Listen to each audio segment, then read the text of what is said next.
Hello, Goonies. This is Angela, and thank you for joining us for Shenanigoons. What you are about to enjoy is a previously recorded live stream session. If you want to join us and help us craft the chaos as part of our Twitch audience, we stream every Tuesday night at 7 p.m. Pacific, 10 p.m. Eastern.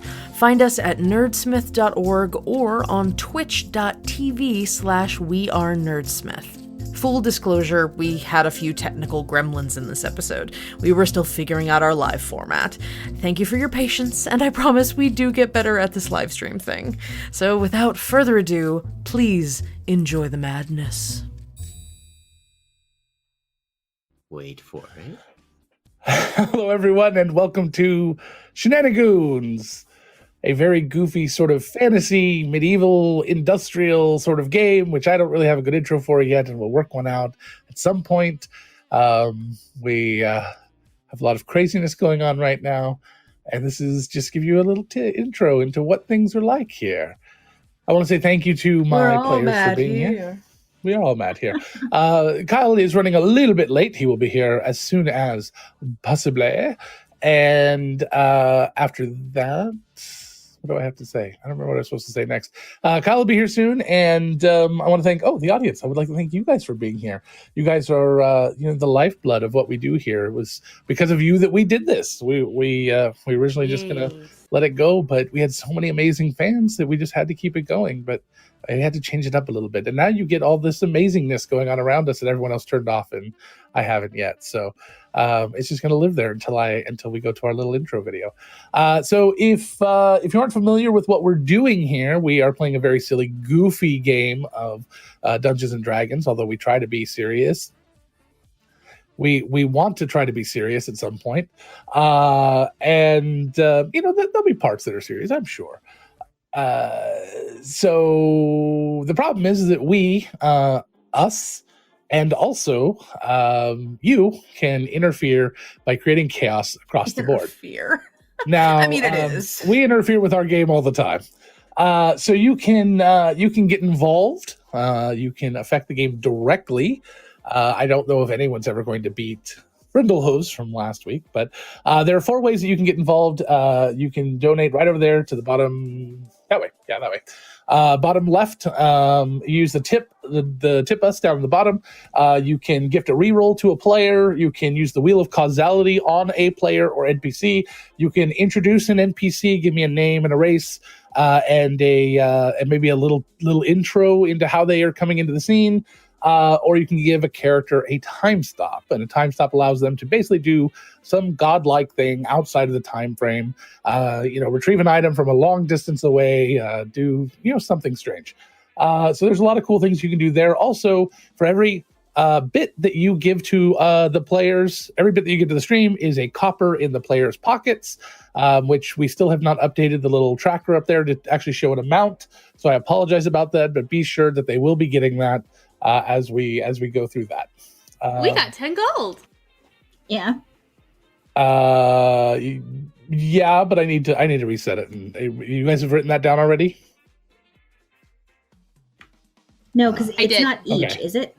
No, it's the whole party fund. Party fund. It's a party fund. Put it down to the party has 10 gold. Yeah, and then lastly, that's it. I'm not in there. I was going to show you the wheel, but it's okay. Wait, you're not in where? D&D Beyond. Oh, yeah, because you were in it earlier. But that's okay. I'll get that fixed while we go over and take a look at our beautiful little intro vid. Here we go. And when we come back, we'll get started. Wait, should we do our recap before we go into it?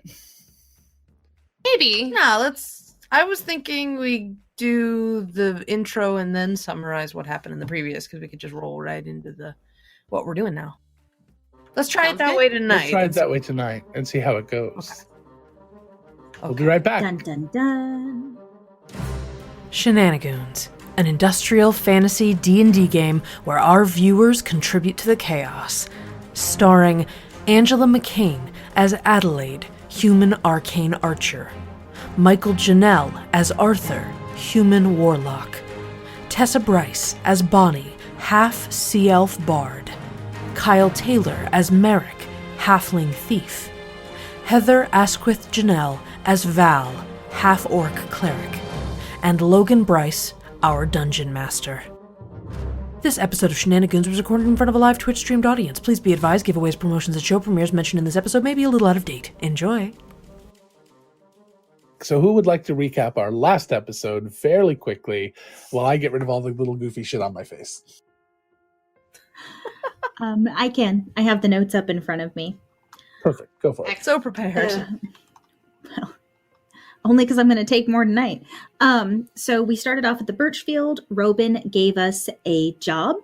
We are supposed to go meet, well, it's the job we'd heard about already in the first session, but we're supposed to go to meet a noble named Susan the Lesser who lives in the nearby town of Alaris. And she wants us to find an Infinite Tea Gauntlet, which is a special metal glove, like a chain glove, that can be used when you're brewing tea, and it can magically recall the flavor and rebrew any tea it's ever made before.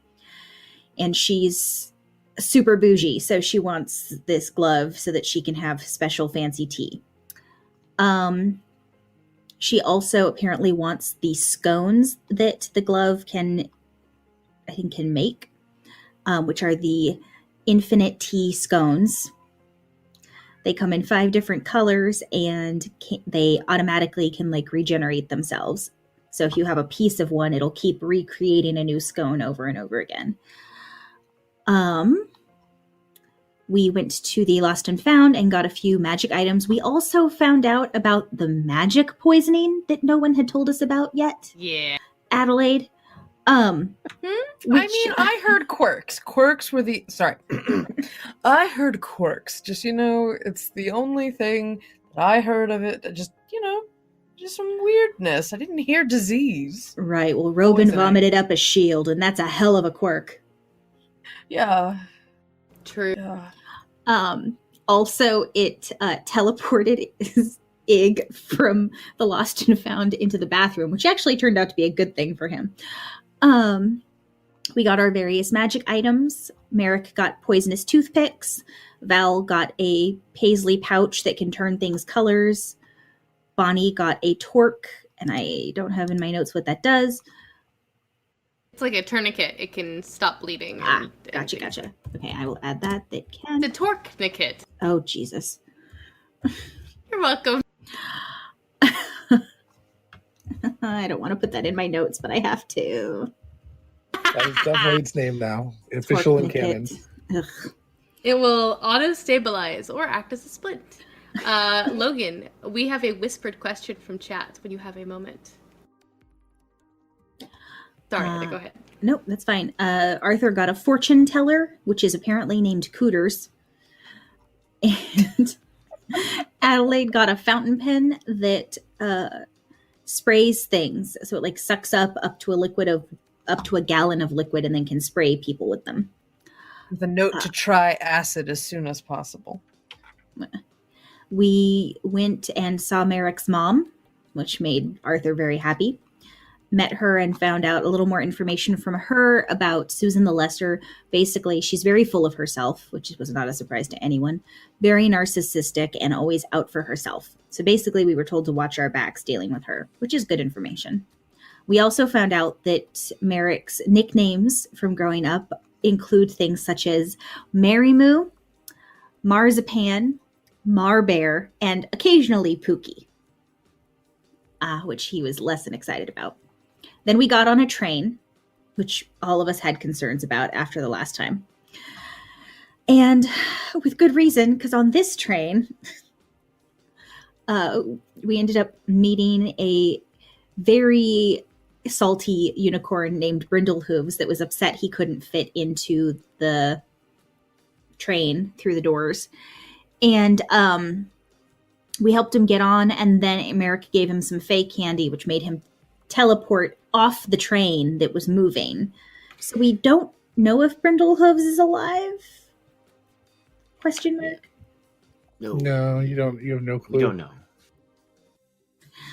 I helped him get on the train, and Merrick helped him get off. Yeah, no one knows that that happened except Merrick and whoever may have seen it happen that was in the cars. So yeah, none of us know. Well, who else was in the car? You had you had a family that was very. There were 3 kids screaming and running around, and 2 parents not paying attention. Yeah. So none of them saw it. And then what else did you have? No, and the little girl there didn't want to pet the unicorn after the first time because it's oily and gross. So I'm not sure who else was in there. Yeah. So we got to Alaris. I think the porter was there with the food and saw it. Oh, that's right. The porter saw it. But yeah, the rest of the party has no idea. We got to Alaris and got off the train and discovered a woman holding a sign that said Birchfield. She was in front of a gorgeous carriage with 2 beautiful white horses. And Adelaide was very excited because Val didn't think someone who was full of herself would send a carriage, and Adelaide thought she would. So we'll see how this goes. Less excited, more smug. Yes, and now the craziness happens. Well, Merrick's not here yet. He's being oddly quiet. I think we're safe for a few moments. He said we really? something about going to check on Brindlehooves. He wanted to make sure he got off the train okay. Oh, well, that's really nice of him. Yes. Shockingly nice. Yeah, I think it might be because he's interested in, the unicorn, because it's not something he sees every day. I mean, not that any of us see it every day, but, That's true. Well, shall we? I guess. I mean, he knows where to find us because there's only one Susan the Lesser in town, I'm guessing. This is... Do you think it means there's a Susan the Greater around? If there is, I bet Susan the Lesser's better. Mm-hmm. Probably. That is Susan the Bitter. Not Susan the Better. Oh, don't say that in front of her. Wasn't planning. All right, well, Adelaide will step towards the person holding the sign. I believe you're waiting for us. So this is a human woman in blonde hair tied back into a ponytail, wearing a nice pair of pants and a nice tunic top. Are you from the Birchfield? Yep. Yes, we are, and Adelaide will. I'll flash my pin too.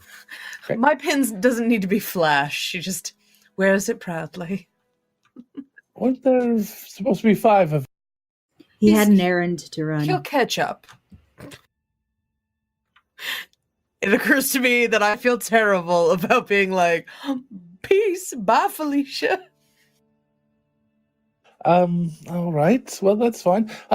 She hops over and kind of with a little skip in her step, pops open the carriage door. Inside of this gorgeous carriage is these all red padded leather seating inside. There's a bucket of ice with a bottle of champagne in it and several glasses, and a bunch of little just a little bit of food here and there, some nuts and some berries and shrimp and little skewers of chicken and things. I just want to make sure this is for the people that are going to go see Susan the Lesser, right? Yes. You're not expecting other people from the Birchfield? Not that I'm aware of. Okay. Are you not used to this? I thought all Birchfield traveled in such style. Adelaide's already climbing into the carriage. And Arthur's already in it eating. We came back from a trip to the Underdark a while ago. So, not as many amenities down there. I don't know what that is. Just as well. Yeah. Adelaide. Thank you. These accommodations are wonderful. Adelaide just sort of pats the champagne bottle, just feels the fabric on the thing and just reclines this feels Yes, the only question is how are we going to destroy it? I'm sorry? What? I was talking he's about kidding. it was something that happened long ago. In a book. In a book he was Reminiscing reading. about... Yeah. Yes. The puppies of mystery. Question. We have a slightly strange hate sense those. of humor. Excuse me, what was your name? Yes. Natalie. It's a pleasure to meet you.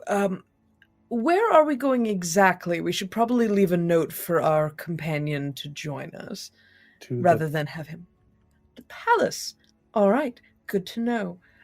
What were you expecting?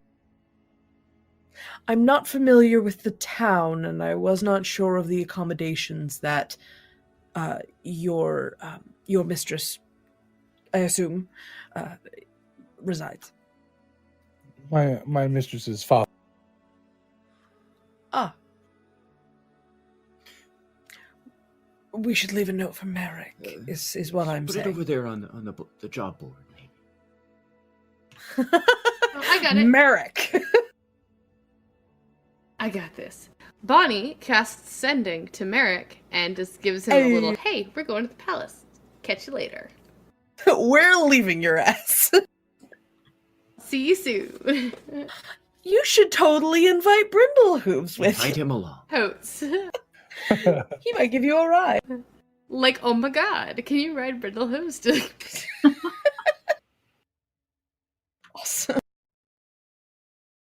No, she sends Merrick a very nice sending describing where they will be heading and that she will.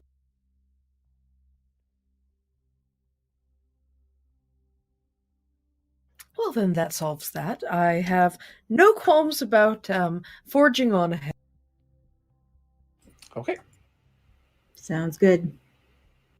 Just reclines in the chair. Yep. So Feels right. She puts her feet up on the spot on the chair where Merrick would have been sitting. You are, there's no windows in the carriage, aside from a very tiny little window in the door. So you can see some passing buildings and things, but you can't really make out where you are. It's about a 20-minute ride, and the carriage stops, not abruptly, just casually stops. I made it sound abrupt. And a few moments later, you hear the sound of footsteps outside. You can hear some noise, like some murmuring, polite noise, not like loud and obnoxious or anything. She opens the door. Natalie opens the door, and you are looking at the outside of a building. There's not a lot of it's not fancy. It's very simple. It's what you might expect in maybe a guildsman district or something.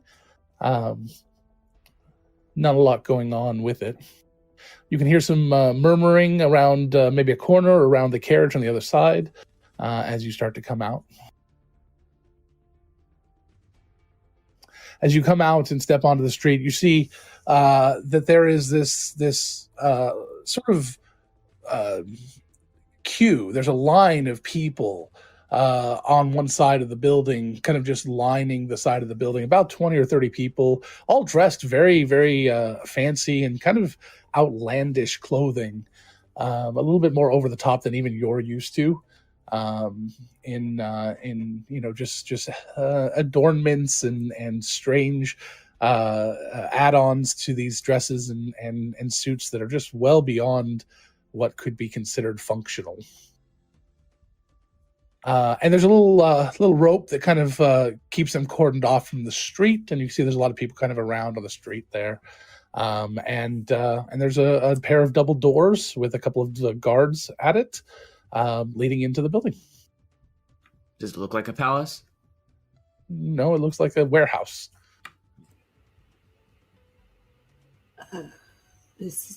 Where are we? The palace. Mm-hmm. Where's the red car? It's inside. Thank you. Do we go in on our own, or do we need an escort? Oh, yes, here. And she hands you the sign that says, Oh. So there's a big 3-foot sign that you're now carrying around. Just use that. Thank you. Thank you. She starts, pots back into the carriage, starts cleaning the... All right. Like wiping down every surface. This is very heavy. Could I have some help? I'll take it. Oh, My wonderful. mage Thank you. hand can carry it. Oh, I don't know about that. It has a glove now. Hi, Direbear. I think that was just personal preference, Arthur. I'm not sure you have to do that. He made a good point. It's for sanitary. So you walk up to the front. There's two large bugbears dressed in very fine clothing, little ties, and each one Here's a what? and they a pike. Pike. They have a large pokey like. That's the definition of a pike. And You cut off. I know what a pike is. okay. And they're standing on either side of the door as they see you approaching. They kind of, one of them kind of huffs up a little bit, and the other one towards you. Put your own sign. Get low. Natalie told us to show you this. Val holds up the Never heard of. Birchfield sign. Woman who drives the carriage. He's kind of like trying to like look really hard in that. You get the idea that maybe his eyesight isn't really. Would you like to come with me? I'll bring you over to introduce you. Not leaving my.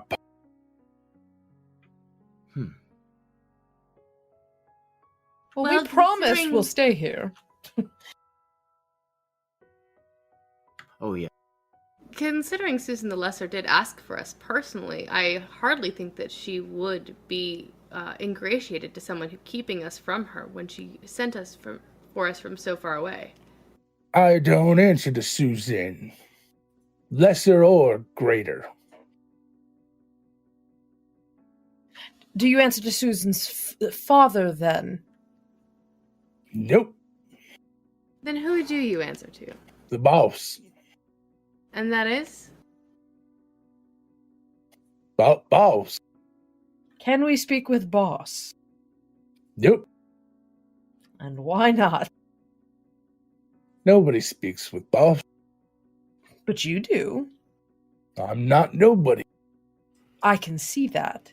You're somebody. I look at the other bugbear. Does he look He's just kind of like puffing himself up, trying to look. okay? So He's he doesn't succeeding, by the look way. more intelligent than the other one. Not at all. Oh. What does your boss look like? I may.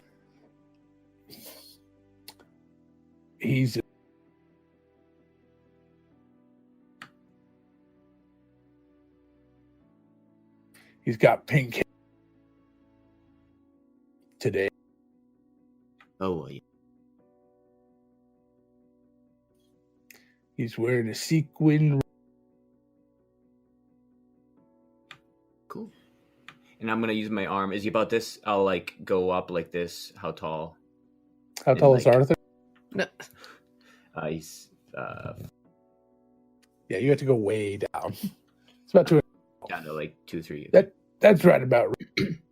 Oh yeah. I think I did. In fact, I'm gonna turn around and point 60 feet away and create a silent image of a brief description of what I could gather from this. Like a mannequin gnome. And I'm going to use my action to make him point at each one of them and say, and with his finger, like, come here. What's going? Did you see him? He oh yeah, he's over there. Did you? I think he's calling for you. He kind of starts squinting, looking in that direction. I don't see nothing. Make it closer. I'll move it closer. How much closer?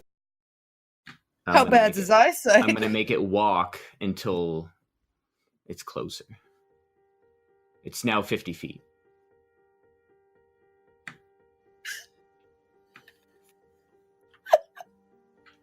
This is a really imprecise way of testing somewhere someone's between prescription. 20 and 10 feet away, he kind of like squints a little bit, and he sees the kind of this pink blurry mop kind of walking towards him. And that's Yeah. He's pointing at both of you to go see him. We'll wait. Okay, they walk 10 feet forward. Yeah, boss. I'm gonna make him turn and slowly start.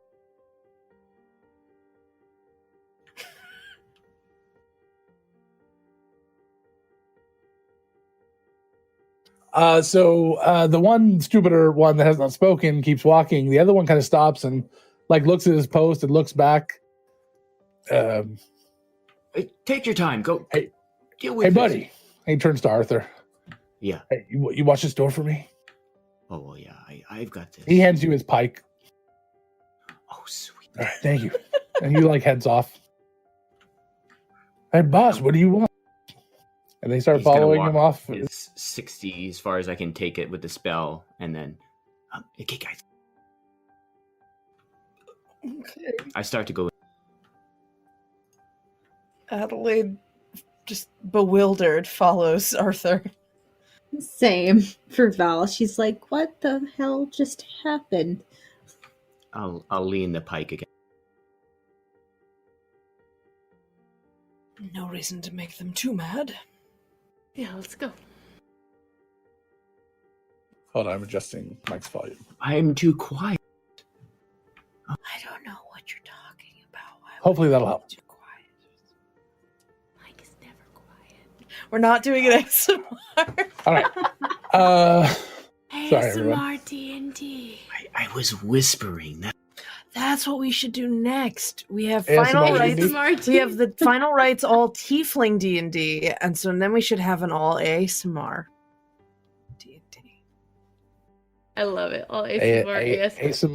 ASMR. I can't take credit for that. That was Andy's character idea. Yeah, that was. I remember Just an that. ASMR that pulls Um, candy wrappers out of his pocket. Just goes, That's horrible. Since we've broken the immersion already, I just want to say hello, everyone. Thank you for all the raids and all the things that have already happened, and all the new people that are here for the first time. And I am trying to talk. And you first timers here, this is probably a pretty typical D&D game, I would guess. I was going to say this is atypical, but it really isn't. This is probably just what it's like around your table or any table out there. So thank you guys for being here. Really appreciate it. Hope we're entertaining.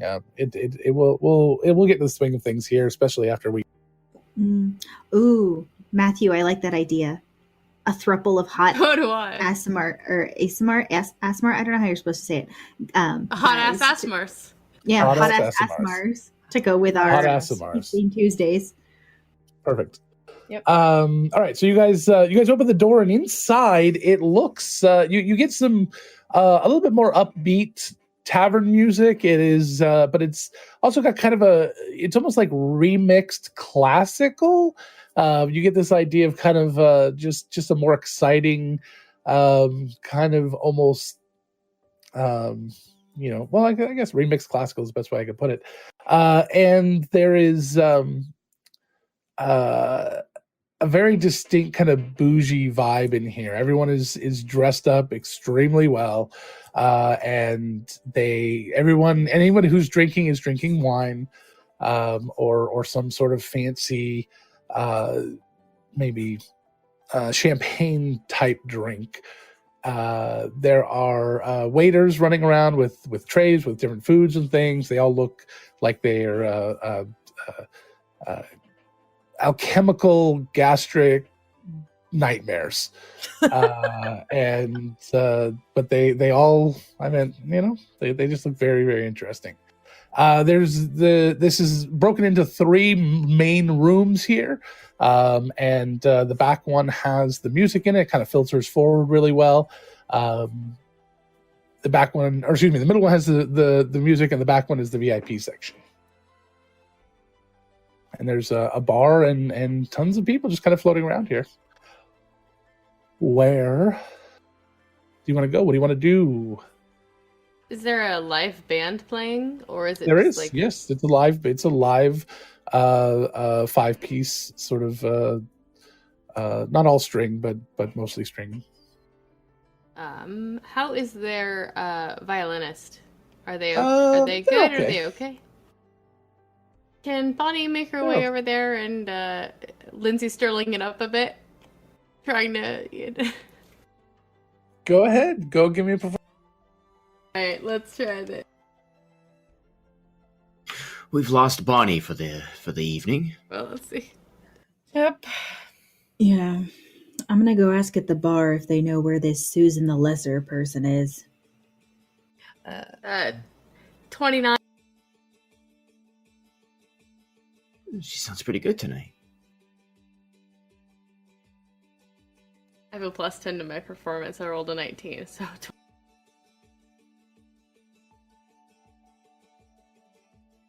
So I just want to make sure there was no issues there. What were you saying? 29? 29 at level 5? Yeah. I have a plus 10 to performance. Jesus Christ.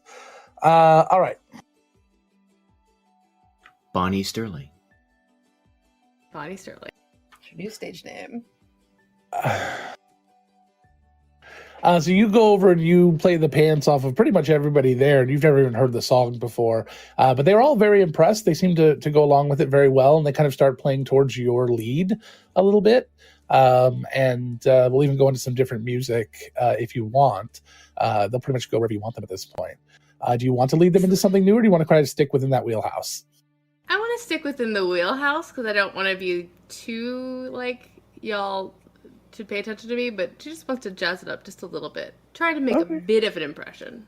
All right. Hopefully a good one. Well, you've definitely made an impression with them, and probably a few of the people that are in that particular room watching. So, good job. At one point, this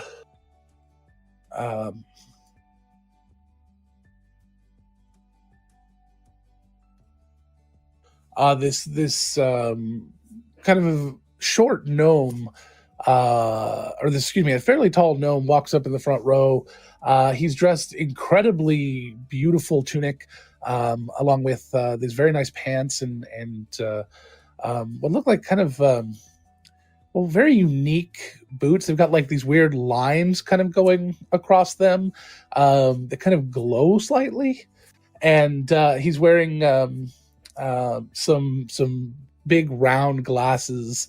It's got kind of a mustache and a little bit of a goatee going on, and he's got just kind of shorter hair. It's actually styled nicely. It's not crazy. It's not like some of the people in here. He looks like the most normal person in here, but he also gives off this presence like he is the absolute epitome of cool in this place. And he just kind of listens for a bit, and then he just kind of claps at the end.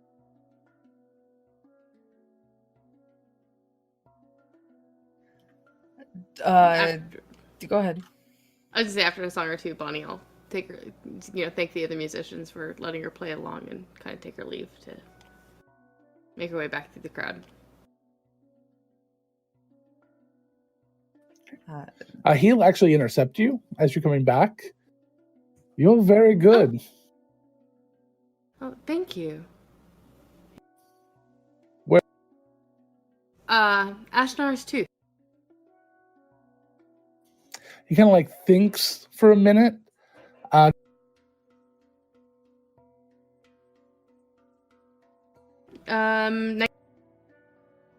You see like little almost like a little glow in the glasses that he's wearing. Like there's a little bit of a some sort of arcane runes or something kind of flash on them, just briefly, very subtly, but enough that you notice. What was? Tell me something very interesting about Ashnar's tooth. Something that most people don't know.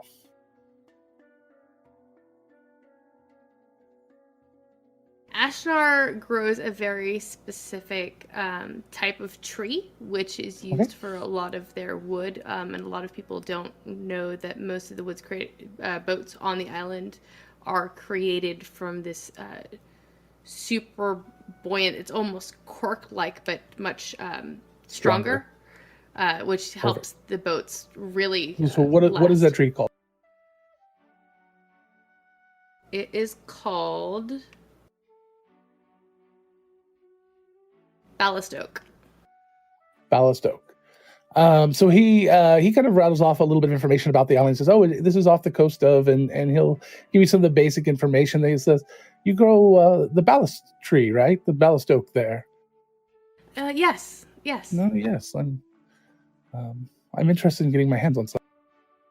Oh, I'd be happy to connect you with the local dockmaster who harvests. Maybe take me there personally. Perhaps I I have could my own arrange. guy. And then Bonnie Would you like to- found a pirate sugar daddy. I would definitely enjoy seeing your galleon. Excellent. Maybe. Excellent. I find myself at a disadvantage. I'm Bonnie. Johnny. Nice to meet you, Joni. All right. So what are the rest of you doing? Laughing at Tessa. I would have moved as far or mingled in with the crowd as much as I could away from the door in case the guards. I don't think they're going to be smart enough to come back, but so they didn't peer back in. Adelaide's going to be glancing around the room looking for anyone who might seem like a noble, looking for someone who looks like a Susan. Everybody looks like a noble in here. They're going to say everyone looks like a Susan in here. You would guess that if Susan the Lesser is as important as everyone says, they are back in the VIP section. Val's gonna go ask the bartender. All right, what does the bartender look like?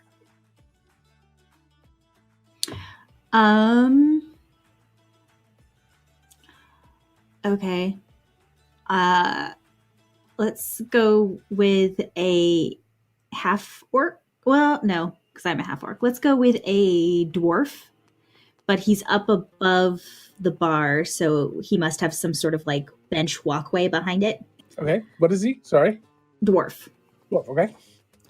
And he's got a really long beard that's dyed multiple colors and braided, like way over fancy. Okay. And like a flock of eagles hairdo with like the star makeup around one eye. So like Okay. Kiss and Flock of Seagulls mixed together. Yes. Love it. And like crazy colors. Excuse me. Hey, little sister, what can I do for you? Right. I was wondering if you could point me in the direction of Susan the Lesser. We were sent here to meet her, but they didn't tell us exactly where she was going to be. Susan the Lesser? Why Susan the Lesser? Susan the Greater is so much. I don't Damn. know what other people call her. I know her name is Susan the Lesser. No, Susan the Lesser is the little sister. She likes to hang around. Around back, like over there, and she points at the VIP section. Yeah. All right. Thank you. You want a drink to go? I'm good right now. Thanks, though. I like your hair. All right. Your luck. Which one? The one on your head. This one. I'm partial to this one. And he points to a particular. Right. Nice talking with you. Thank you for the help. And she goes extricates herself as quickly as possible. Goddamn.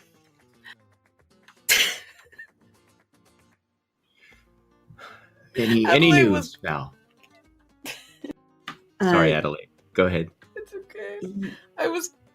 When I noticed the VIP section, I was gonna step over to.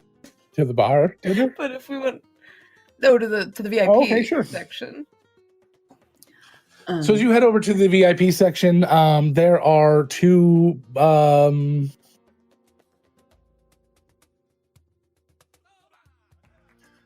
I'll use bugbears again. I'm trying to think of what else I want to use. What are the two? They're the same race. So what are the two that are guarding the? What race are they?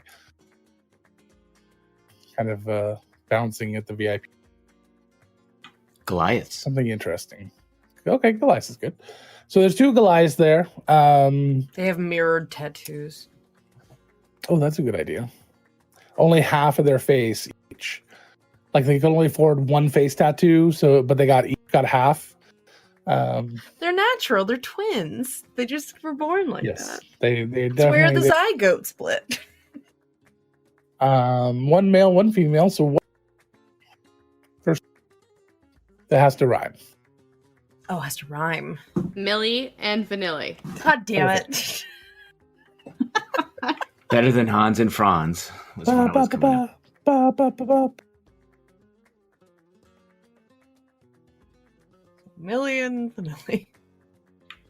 All You're right. welcome. I was gonna say million nilly, so at least it wasn't quite so We're following Adelaide at this point. Yeah, I was happy to. I'm happy to just retcon that and say I waited for you guys. Okay, that's fine. Doing that.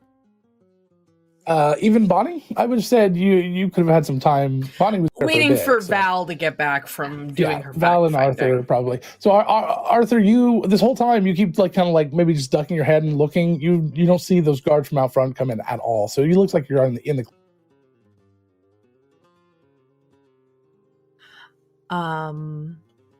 So yeah, Adelaide will step to the 2. Actually, no, she's not going to step to them. She's not going to acknowledge them and walk toward the VIP section like she's supposed to be there. So she's just walking with intention, like, oh, there's no reason they would stop me, and like just try to fake her way into the VIP section. Give me a deception check. Okay. Or does Val actually believe that she belongs? That there is no reason they would stop us, or is she trying to act like? Adelaide, Does she believe at all in her mind that they might stop her? Might stop her. She thinks that she knows how to navigate these situations. Then it's a deception check. Yeah, Okay. absolutely. Oh shit. Oh, Furbolg would have been good. I'll use them next. Deception. I'm okay at that, but that is a flat 20, not a natural 20. All right. So you guys are watching as Adelaide just kind of positions herself and postures herself right past them. One of them, the woman, Vanilla, gives a little bit of a like kind of looks and then kind of just quickly like looks over to Millie, who shrugs a little and just lets Adelaide go. However, Val, they look at you as you're kind of following up, and Arthur, and they're like, they kind of like step together a little bit. They are obviously going to stop the 2 of you. That's fine. I still have the Birchfield sign. Just carrying it through.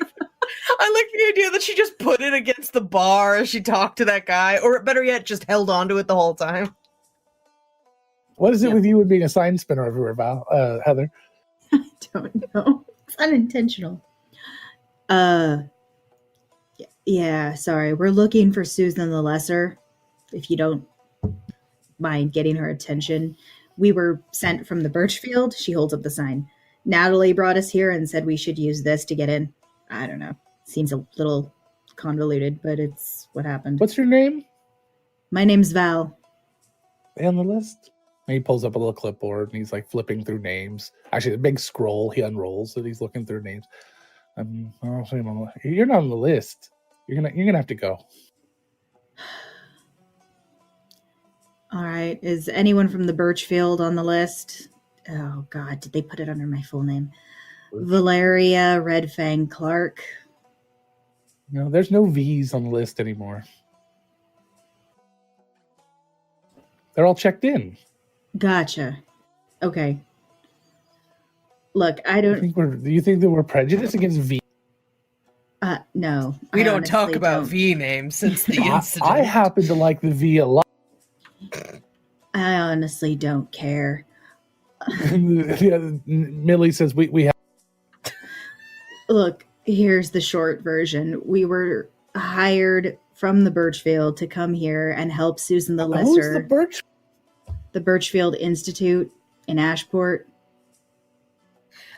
Adelaide sort of peeks around them, seeing that they're having trouble getting in, and just sort of like tries to be like, just go around. I'll be right there. Just go around. Wait. Val, they're really good at their job, and we're just gonna leave right now. Okay, just come with me. Thank you very much. I hate this job so as you guys much are already. talking, Vanilli looks over and sees Adelaide doing that with a nat 20 on their perception check. Sorry. My name is Adelaide Chaucer. I'm here to just speak, and she just starts walking towards the people in the VIP. I'm just going to be a minute. I'm walking over here. I have an appointment. So the VIP room is about a third of this entire place, so it is just as big as each of the other two sections. There's probably 100 people in here. There are all these different like kind of booth-like sunken areas in the floor with half dozen to a dozen people in each one. Mm-hmm. It's kind of hard to see into each area. Each one's just kind of a pool of light inside of darkness. Adelaide will she'll call out. How loud is it in here? Very loud, it's not that loud because it's more loud out there. I mean, there's people talking, but again, they're not. It would be rude to be too loud. So it's just normal party level. She will call out into the VIP section. Susan, darling, your Birchfield lackeys are here. Where are you, Susan? So you see a woman in a very poofy dress stand up. She looks to be maybe 19, 20. Human, very fair skin, light, kind of a dirty blonde. She turns, she looks, obviously has kind of a command about her. And she's got these beautiful, like large poofy flowers kind of just cascading down and across around her hip and then down into the dress itself. And it's kind of a purplish dress with pink flowers. You said she was human, or she's human, yeah. Okay. I'm sorry. Susan the Lesser. And as you connect with them, the other two kind of turn back their attention to Val and Arthur as you guys leave. Bonnie, you're getting off the stage now, and you've just finished your interaction with Joni. Joni, do we make arrangements to meet up later? Like, just kind of. He puts his arm out and wants to take you over to the bar for a drink. Okay, she'll see that it's in hand, and she'll go to the drink. She figures. Sees Val and Arthur trying to get through security. They're fine. Yeah. I saw Adelaide get in. She's like, yeah. When they need me. Val's just gonna like walk along the edge of the VIP. She's not trying to get in. So like she's not trying to jump whatever fence or whatever they have there. She just goes and stands nearby. Yeah, there's like this about a half wall all the way across dividing off the VIP section, and it's all stained glass all the way down. Just kind of an abstract, nothing in particular, but each one is its own sort of different design all the way across. Okay. As Vals walks away, Arthur's gonna just slowly stop and turn around. He's gonna go back to the Millie Vanilla. Is it Millie Vanilli? Millie and Vanilli. Vanilli, yes. Yeah. So I approach them. Are you getting paid for this event? I mean, yes. Well, what? I don't know the going rate of well here. It's like a well drink. We get 12 a week. 12 well? Gold. Oh, 12 gold a week, yeah. What if I were to give you... He'll pull out 6 coins. Gold coins. I was going to say, what color coin? what if I were to give you half of that right now? You know, just to let me in and to never let Val through. That's Val. She's trying to sneak in. You know. All right, hold on 1 second. I'll give you your answer as soon as we get Merrick. I take back everything I said about not having any trouble until Kyle got here. Good job, Mike.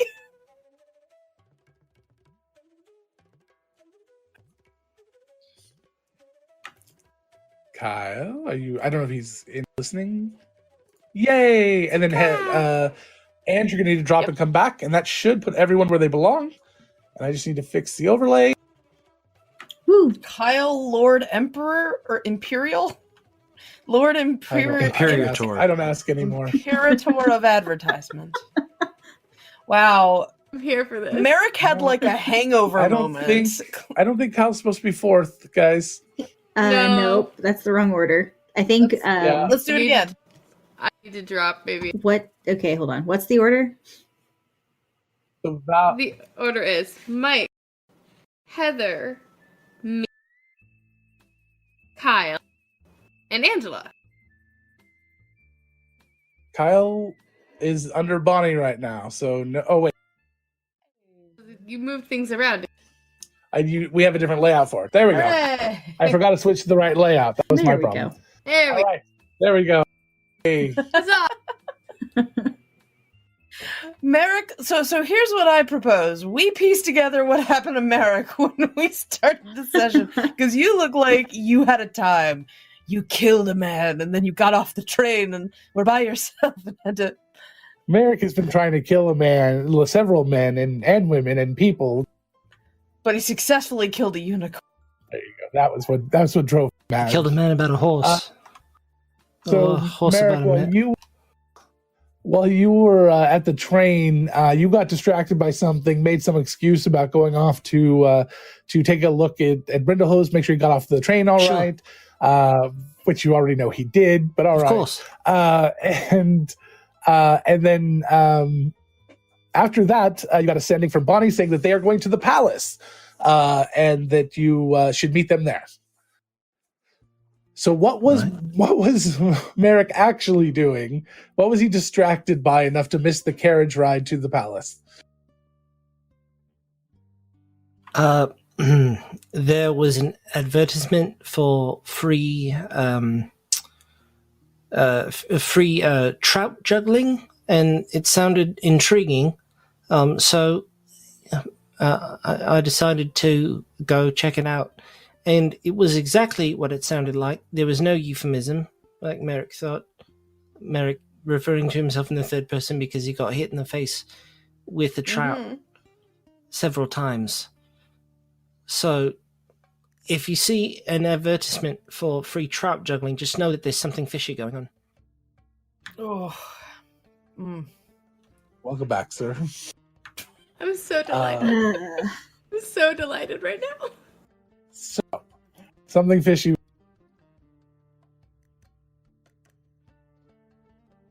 And I'm having a drink. Now, how did you deserve it, sir. How did you get across town about a 20-minute carriage ride to the... Oh, hitchhiked under a carriage. Did the whole, Spider-Man How thing. would you know that they are going to the... I had to do it several times. That's why it took me so long. Oh my god. He rode under the carriage we were in the whole time. So, but how would you have found out the right one going to... Or going... He ended up first he ended up in a club called The Carriage. And then I ended up in a stable, and then a hospital wing. It was actually an ambulance that I had gotten under. I just listened to the sound of too much money. All right, I'll buy that one. I know that sound. So you end up outside of a warehouse in the Guildsman district, not in front of any sort of palace. However, there's a line of about 60 or 70 different nobles, or what you would consider nobles, standing outside waiting to get into this club. these double doors and these large people outside. However, there are two bugbears standing about 60 feet away from the entrance. One of them has a pike. They look very confused, and they're just kind of standing there waiting in the middle of the street. So Merrick will pull out his disguise kit and kind of clean himself up a little bit and put some blush onto his cheeks and move closer to the bugbears, stashing any weapons, of course. Bugbears. They're nowhere near the building, just to be clear. Oh. They're 60 feet away, standing in the middle of the street. Fuck them. Okay, I'm just setting the scene for you, buddy. Okay. It's good for the audience. Yeah. They know why they're... Okay. Just... They look extremely... All right. You get the feeling, though, that they're supposed to be guarding this door, because they kind of keep looking back occasionally, but they stay... And is there somebody else guarding the door? There's a pike leaning against the door. There's a pike leaning... One of them has... The other pike is leaning up against... Okay. Well, the nobles are just waiting. They're not going. No, they're nobles. They know how to queue, Kyle. Oh, that's fair. So Merrick is going to, now that he has childlike impressed himself up, he is going to yeah, you're welcome, Ange. Now that he's going to be a kid, he's going to sidle up. He's going to sidle up to the first noble that's up in the line. I think my mom's inside. Can you give me a deception check? Okay. Oh, I need to open my character. No, just make it up. It's fine. I'll just roll a die. We'll see how I do, and then you tell me how if that. He is disguised, so he. I'm pushing. That's a 15 on the die. Let me grab my character sheet here real quick. Yeah, so you'll have advantage too because you have a disguise on. That's wrong. Okay. That was a 3 on the die, so no. No, thank you.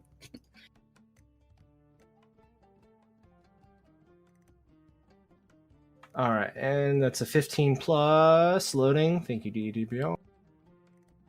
Not a sponsor. Put out there. Plus 5, so 20. 20. Awesome. So 20. So the gentleman that's standing there, he has this kind of rainbow tunic on, but it's kind of a muted colors, but it's still got this beautiful rainbow pattern to it. And he's got these hot pink kind of tight leather pants on. And he's got this huge cape that is probably 4 inches thick of just puffy black or white with speckled black pattern to it, and a huge kind of bolo like fringe around it. And he's wearing a felt top hat that is probably the color of the top of the rainbow, the purple at the top. And he's just, oh dear, let's go in and find your parents. And he takes you by the hand. And he just walks right in. Thank you. What? So go ahead. My name is Bobby. What's your name? God damn it, Kyle. I'm an agent of chaos.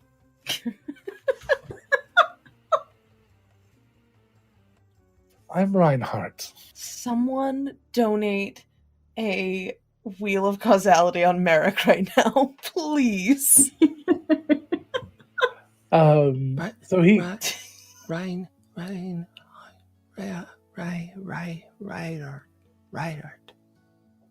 Good enough. Okay. And he's taking you by the hand. He takes you inside and just starts kind of looking around. So what are your parents? It's just my mom that's in here, and she. Okay. What is your? She looks real. There's a word for it. It's uptight.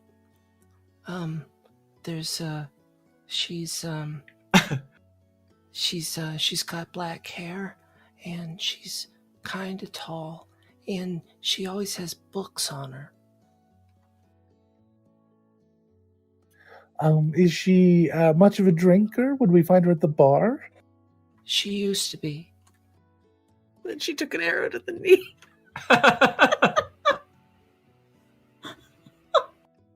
Is she full of herself because she is actually important, or just she thinks she's important? She's the most important person in the world. To you, yes, but I meant to real people. I'm not real.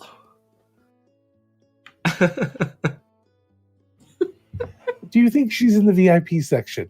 Mom is mean, man. Just say I'm not real.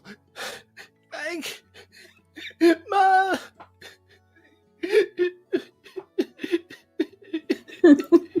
All right. So, we both got what we wanted here. You're in, I'm in. Are we done? Yeah. All right. And he turns and swishes his cape and starts walking away. Just wanted it noted that this is the I got first 23 time I've cried on stream. A 23 insight into his deception? Yeah. Oh, wow. I rolled a Beautiful. 17. That's beautiful.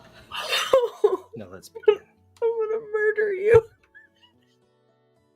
So, Merrick, as you walk in, you look around and kind of look into this 3-section thing. You look into the middle section. There's a bar there. You see Bonnie linked arms with a small gnome. And everyone in here is very overly ostentatious. It looks like a medieval Met Gala, okay? It's like that level of just strange. But except for one person, well, besides your friends. There's one person that is just dressed in a very nice, what we would consider, a suit, not a modern suit, but just like nice tunic, very well dressed, a doublet, a leather doublet, nice pants, and strange boots that have these like little strange glowing lines on them, a pair of glasses, kind of round glasses, and a nice, just clean trimmed haircut. And he is locked arms with Bonnie, and they're heading over to the bar. Way at the back, you notice that Arthur is sitting there. Give me a perception check. Arthur, are you trying to be subtle? I'm just right in front of him. I would be kind of like trying to keep it kind of on the down low, yeah. Give me a stealth check. total of 16. As he looks over at Val and kind of nods to you and puts his hand out subtly. What'd you get, Kyle? I got a 16. Kyle, what'd you get?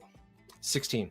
Okay, so Kyle, you see Arthur giving some money to this gentleman, and this gentleman kind of steps aside. This large Goliath with half a face tattoo.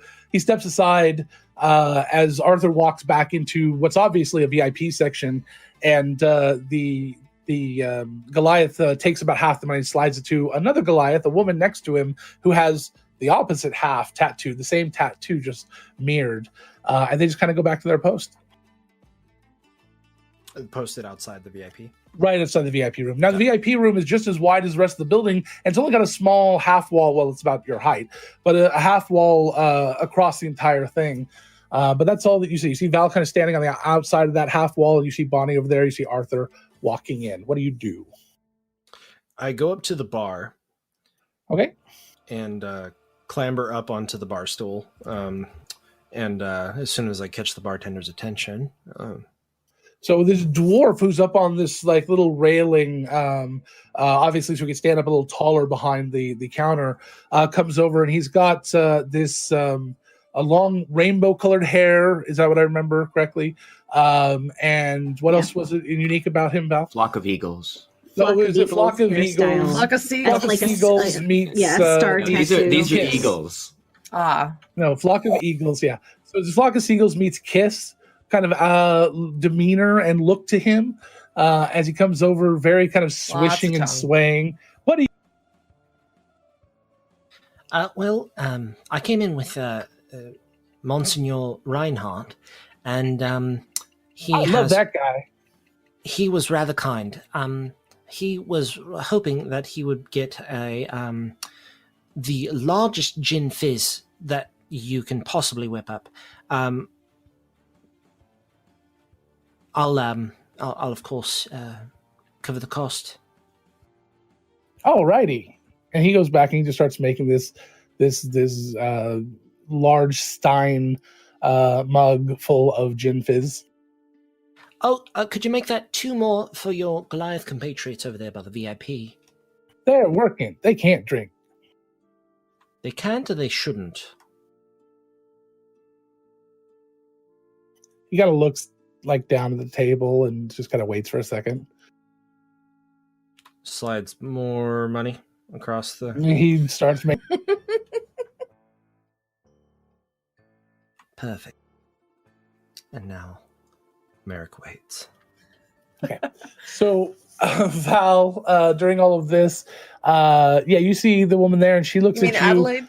And she kind of like, Adelaide, call me sorry, Val. looks at you and goes, no, you want my sister.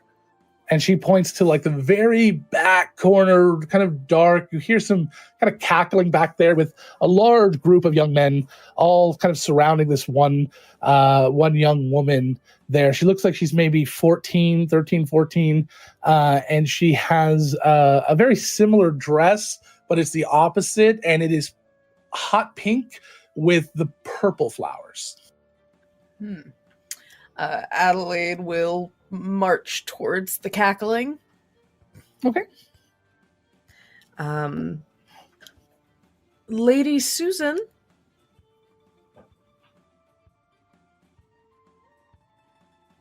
Yeah. My name is Adelaide Chaucer. I work for the Birchfield. I believe you hired me. Like, am I really supposed to?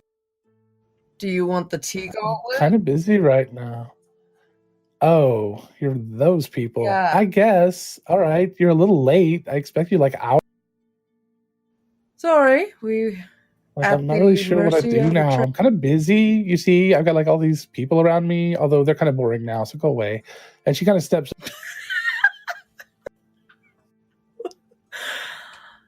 So, like, are you going to do this thing? We'd like to. We need some Alright. information from you, if that's all right. I guess. You say we, but I only see you. Like, are there more of you got a mouse in your pocket?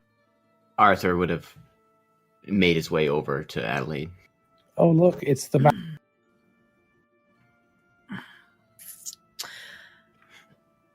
You put yourself in a very difficult place to find. My friends are around. Yeah, but I Would you like like to speak expected to all like of us? yesterday, so, but it's all right. Glad it's all right then.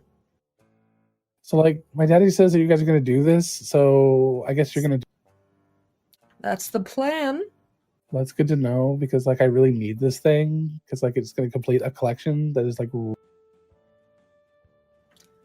Fascinating. So, is there anything you can tell us, or are we just supposed to find out any information ourselves?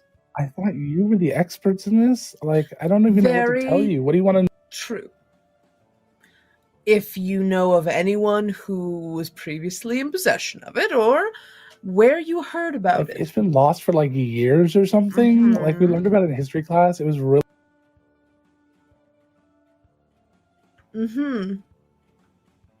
Adelaide glances at Arthur with just the most set jaw. You're doing great. Keep going. Mhm.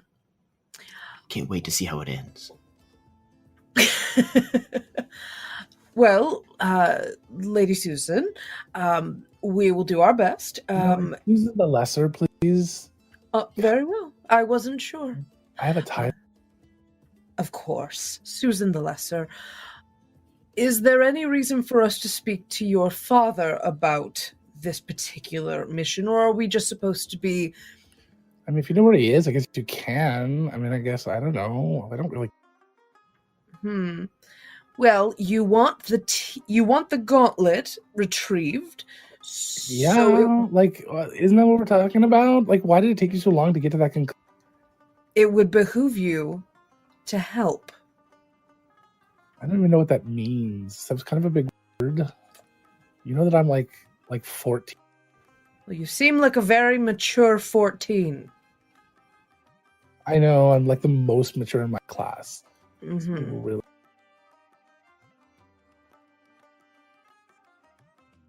Where would your father? This is what I live with. Y'all. Hey, by the way, Susan, your dress is so much prettier than your sister's over there. Just wanted to let you know that. Oh, I hate this dress. It is so ugly. She wanted to dress up and be like. She'd be like, "We could be twinsies," and I hate being twinsies. So you didn't. Twinsies You didn't. It's very gauche. No, Daddy buys me all my clothes. I don't even. I pick out some of them, like I have them custom made, like with my allowance. But yeah, no, not this one. But like when you come here, you have to dress up in a certain way. Like, how did you? We're very good at our job. Your job is to break into places looking like crap. Yes. Okay. Would you like to get back at your dad? Like, why would I want to do that? Like, you get mad at me and like cut off my allowance? Like, and we take away my gold bars? No, thank you. Gold bars. It's the name of the club. Part of the across town. They're Gucci.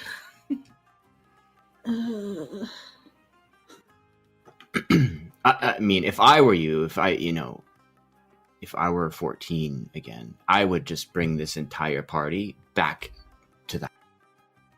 Ew. Like, do you know what these people are like? They're like very gross. No, thank you. Where is your father? Like, probably at home. I don't know. Gosh. Where is your home? Ew. Like, that's rude. You shouldn't be asking like a 14-year-old girl like where her home is. That's like very rude. Like, you could be some kind of like skeezy person. I wanna. Just, my God. I think we're done. Please just go back and talk to Susan the Greater so that we don't have to hear the voice anymore. When we find the gauntlet for you, when we find it, how should we get in touch with you? How should we speak to you? I thought the Birchfield like sent you, so like maybe you should take it back to Birchfield and they'll get it to me. Like, isn't that how it's supposed to work? Suppose. Fine. I thought this was like a delivery service, but like I didn't know they were going to send like people like you here. Adelaide takes kind of one little step forward, like, and looks down at Susan the Lesser. Oh, what is? Oh, you smell like school. Oh, and she like. Do you mean paper? Like gross old. That is a very nice smell. We will fulfill the contract. You've been very helpful. Oh, God. Well, like if you really wanted to know more about like where it might be, because it's like in some cave or like some gross place inside the valley that's here. Like I would go talk to maybe like my teacher. He's like really smart, and he's kind of cute, I guess. But he's like a transmutation wizard. His name is Ban. Ban. Where would we find him? I doubt he's here. Probably the school. Yeah, no, like gross. Ew, why would he be here? Oh, my teacher's at the club. He wears tweed. Everything out of this girl's mouth makes me want to bop her. Yeah. All right. Then we will check in with him. Again, this time a little sincere. You've been very helpful. I guess. Like, good luck and whatever. I really would like that thing, so thanks or whatever. You're welcome. As she walks away, I would like to silent image. Really, really, the worst makeup job I could possibly do on her face as she walks back to her group. Make her look like her sister. All right.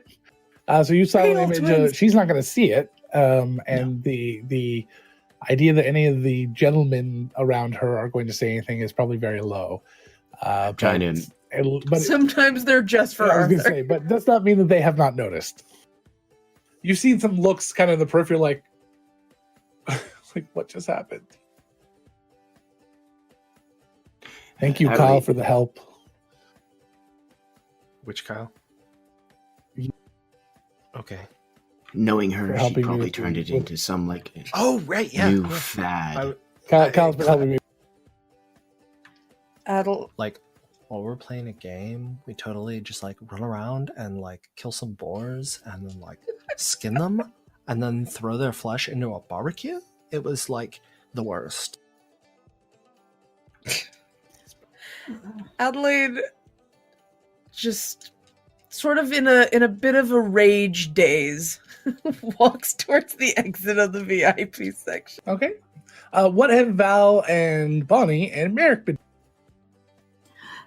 Val's been watching from the other side of the half wall and just like seeing the small steam vapors start to come off of Adelaide. She's like, you know what? I think I'm good out here. Well, it's good out here. Blessing in disguise. Bonnie is enjoying Joni's company and is getting to know more about his interest in the ballast oak, if possible, and where his galleon was made. So he rattles off the locations about where his galleon was made. It's made by some of the finest people out there. He says that he just made, I've made a few adjustments myself here and there. I'm a little bit of a tinker, an inventor. Fascinating. I would love to see the adjustments. I think worked on many ships. I think the common term is artificer. Well, I'd be fascinated to see the adjustments that you've made. I've made many, many a ship. Well, we'd have to go to Ashport. I don't have, obviously not here in this valley, but we can get there. We can take my train. I am currently here on a job, and I actually just got off the train, but perhaps when I finished, I'd be happy to see it. That sounds wonderful. What are you doing tonight? I need to confer with the rest of my companions. I'd like to but have I'm a not conference sure with you too. Okay, that sounds good. Right over her head. My place? Sure. That sounds good. And he'll give you the... Thank you. It was really nice meeting.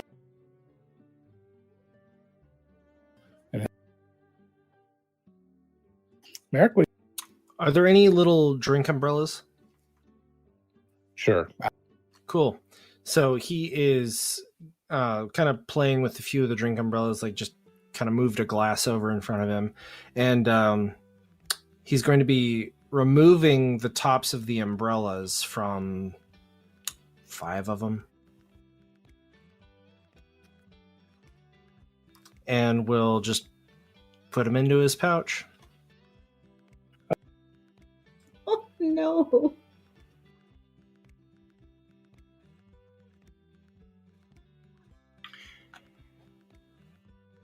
Adelaide, where are we going? What do you suggest? Far away from her. Yes, well, as far as possible. Were we going to ask Susan the Greater or No, the teacher? let's go speak with the teacher. Let's go find the others first. If you think of a question I could ask Cooter. Who? Cooter. Oh, right. Sure. I'll let you know. Will I have to be anywhere near a 14-year-old girl again? Is my question. No. We'll do this after we leave the Okay. VIP. Val was having a really hard time getting in. Well, I mean, the armor might have thrown them, so sure. Adelaide will look over the crowd trying to find a familiar face at all. Familiar how? Like Val, Bonnie, Merrick. Oh, One yeah, of yeah. them. You'll see them.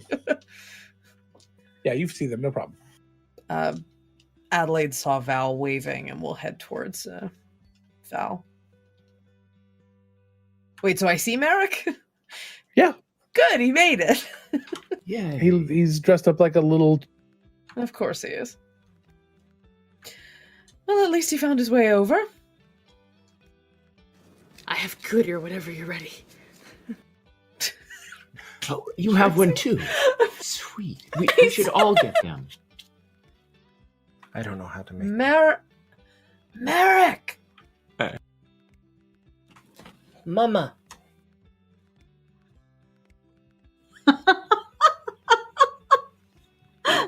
She will, like, put a hand on As his soon as face. you walk if she past has to. the Millie and Vanilli, they each have a large fizzy drink in their hands that they are drinking. Have a wonderful evening, you two. Mm-hmm.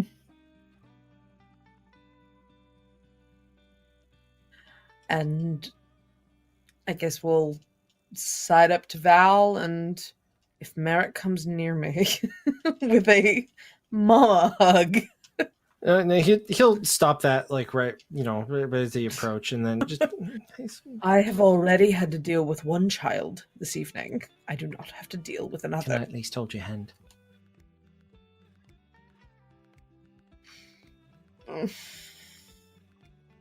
That is darling. Yes. I try. Right. All right, so we have at least a way to talk to somebody. We need to find the school. I forgot to ask her. I just didn't want to ask her more questions. She was very Yeah, A it school kind of shouldn't be looked too like hard to find. you were like this close to hitting her.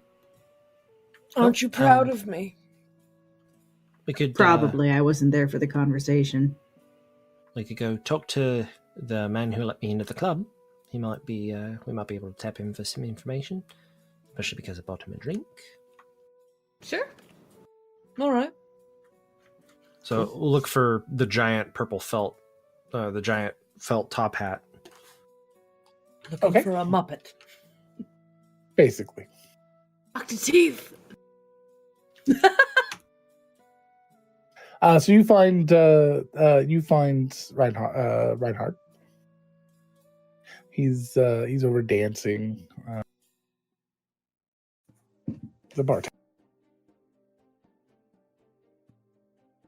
Gotta get those free drinks. So, Mr. Reinhardt, I was wondering if you might be able to answer a couple of questions for myself. He'll keep dancing. Didn't we complete? Oh, of course. Consider this. I'll owe you a favor. How about that? Ooh, I like that. All right. I thought you might be intrigued. Where do the Susans go to school?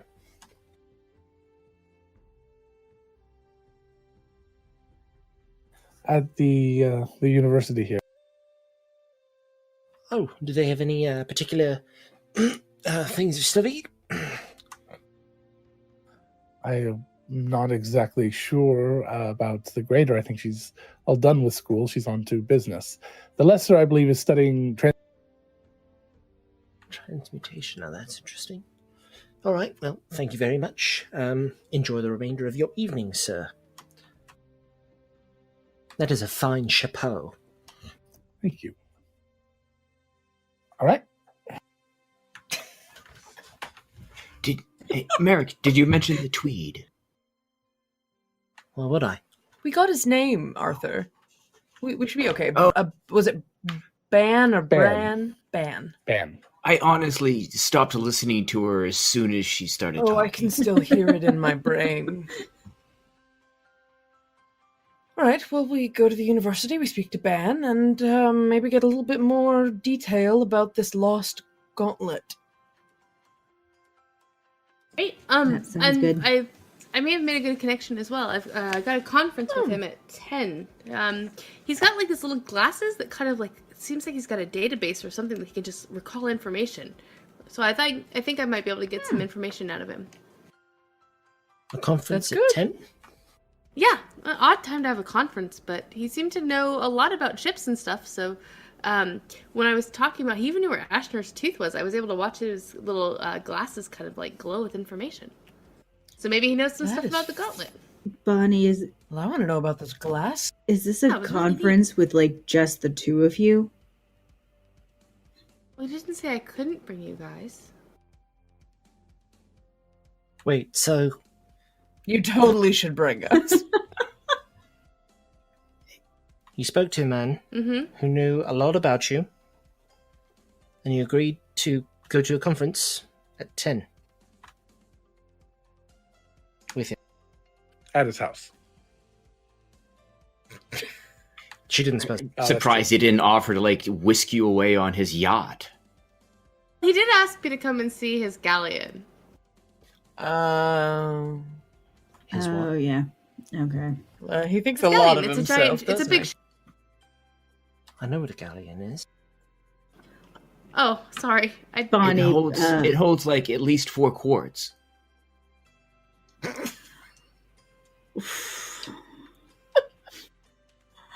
I mean, he knew I'm from. I said I was from Ashnar, and it's a shipbuilding island, so he thought I might be interested. Am I missing something? Bonnie. Nope. You go to a Yes. new town. Be careful going to a second location with someone.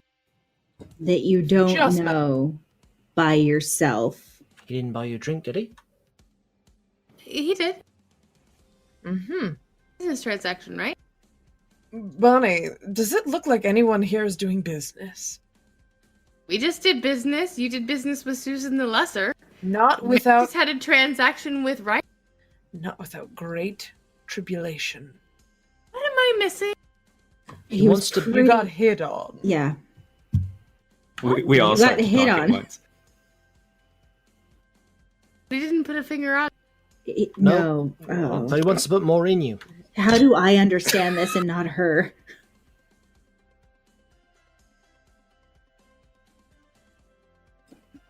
Wow, guy. Jesus. Oh, we're unedited. That's what you get. Was this advertised as family friendly? Oh, We're earning that mature rating. We're earning No. that shit. Cut. Yeah, we're gonna cut that. Cut that one out there. Yeah, thanks. Okay.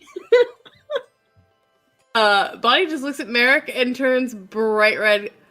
I didn't realize that. nope. Yep. Clearly.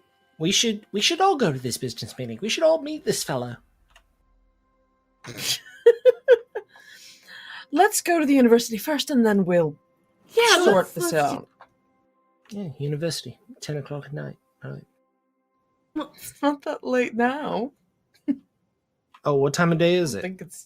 don't think it's nighttime yet, is it? You guys left in the morning. It was a 10-hour drive, so it is later.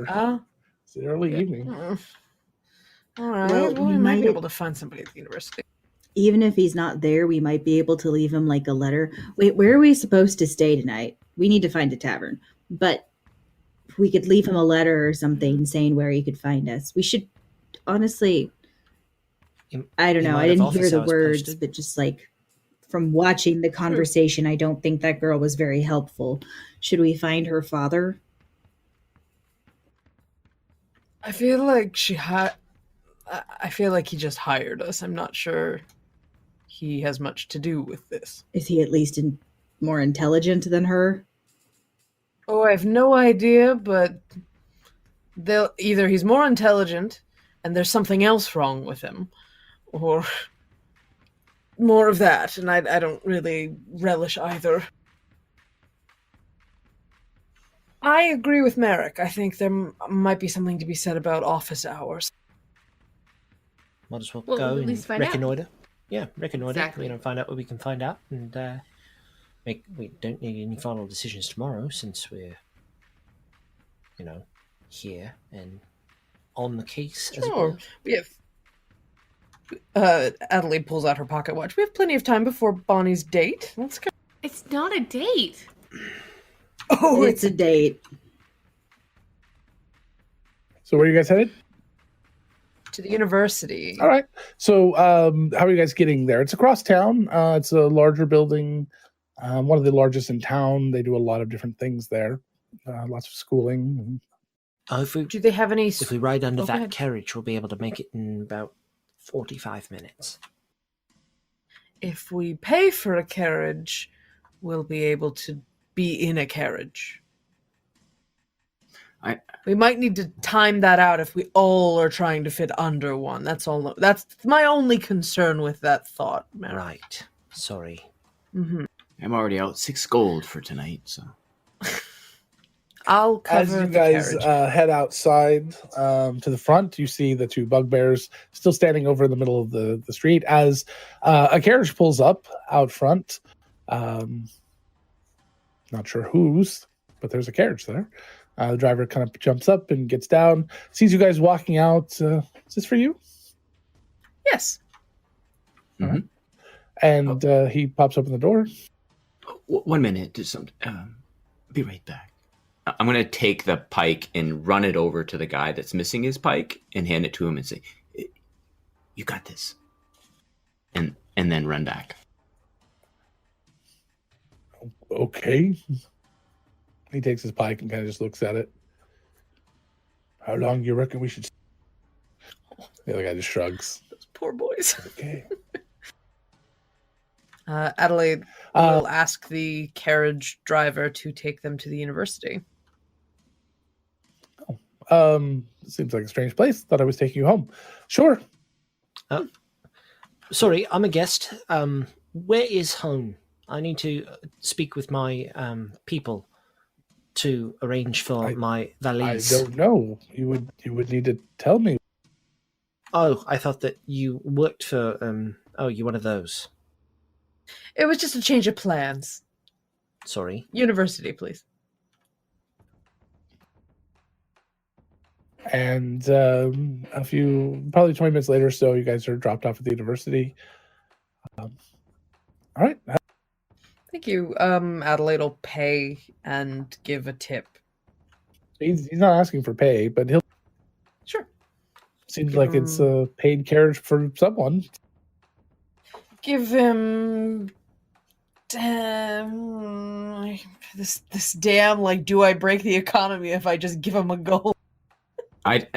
Gold is about a day. I'll give him a gold. I have a lot. Maybe we should ask him to stay while we. Sure. Yeah. Would you mind holding on for a few minutes? This is a very quick trip. He kind of looks at as you head into the gold. Thank you. We'll be as quick as we can. If we're longer than 2 hours, you can. He kind of looks at the gold. Adelaide will pass him a second gold. Oh, all right, definitely.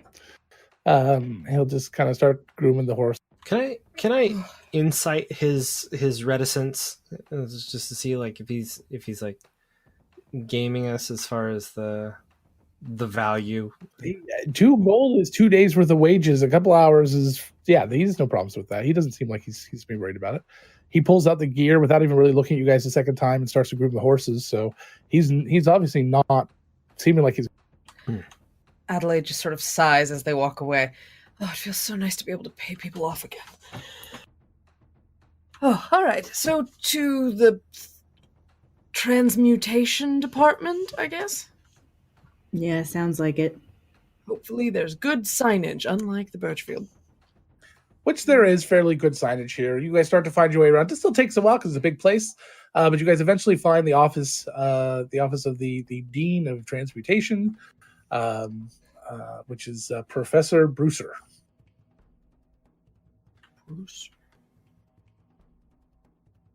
Does it look like closed for No, there's lights evening? Okay. Adelaide will knock on the door.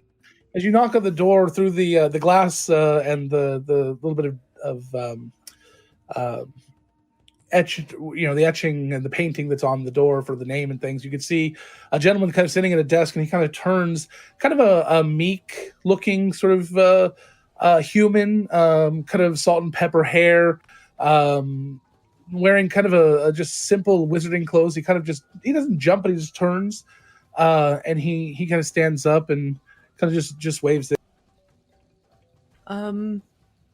Excuse me, Dean? Oh, please, Ban. My name's Ban. Ban.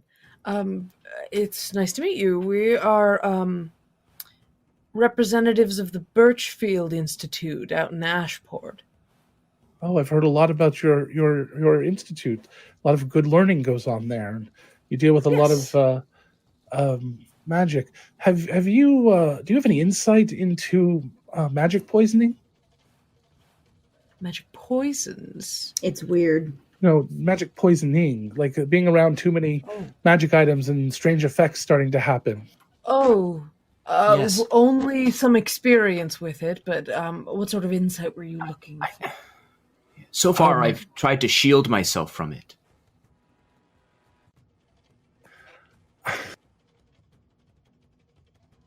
I've just run into some strange anomalies with it, and I'm trying to find. If you find one, please tell the Birchfield Institute.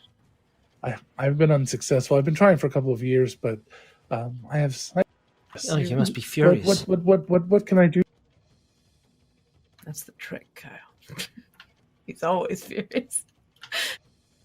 We've been hired by Susan the Lesser to find out. A very, very good. Ah, You don't have to lie to us. She didn't hire us for anything having to do with her grades. Okay, she's really adorable. She's very. Which wing is named after her father? All of them. Yeah, that makes sense. Sorry, I'm so sorry. Yes. It's okay. Only a year or two more, and she'll be out of my department soon. Be strong. Although she actually is very talented spellcaster, which is strange. She just won't apply herself or learn how to talk well. What are you doing here? What a waste. We were looking for information on the Infinite Tea Gauntlet. She said that you might be the person to I've been ask about studying that. I thought maybe some of the teas that they could produce might help me with my cures, since they are types that can never be created again. So I've been studying it for about a year now. What can I help you with? We've been hired to retrieve it. Oh, I think she did sort of casually mention something about that. I apologize. I'm not very prepared. What do you have any questions that I can answer for you?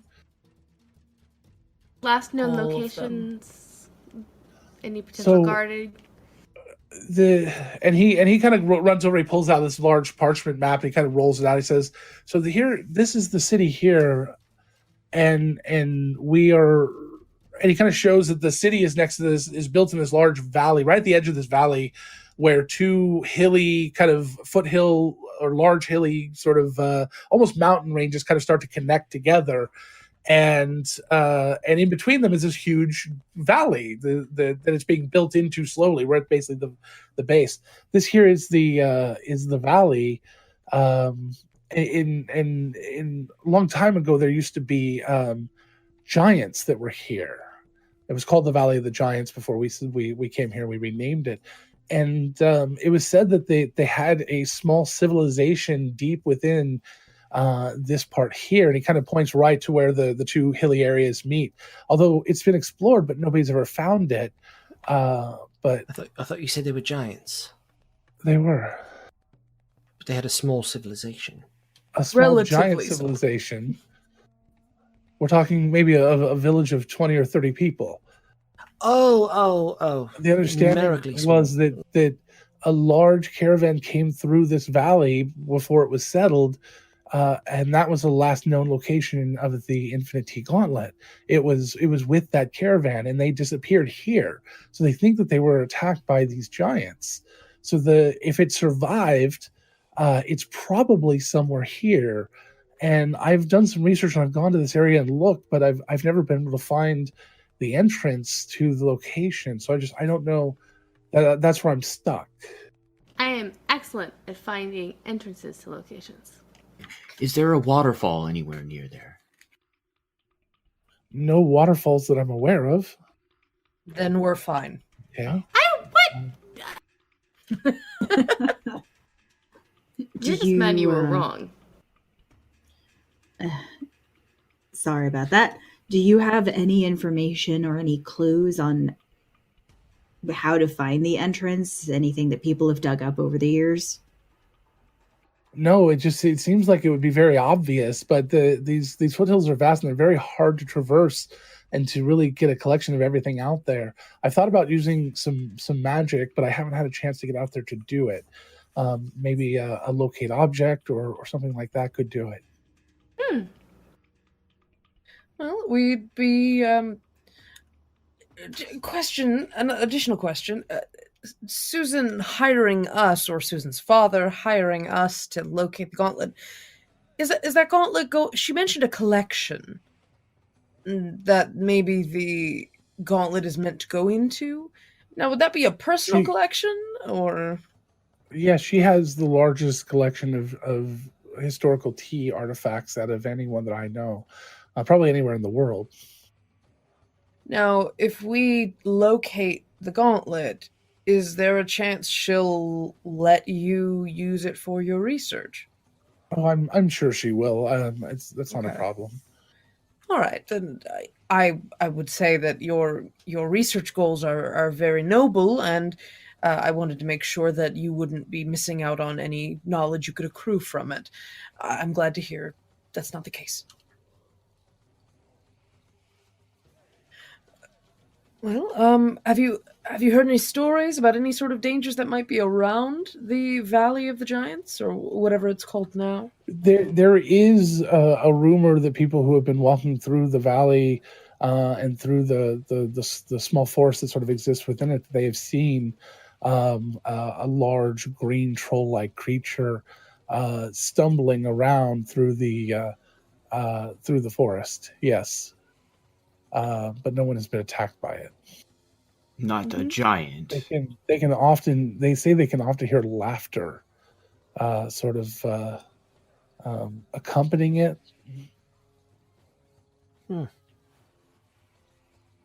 That's interesting.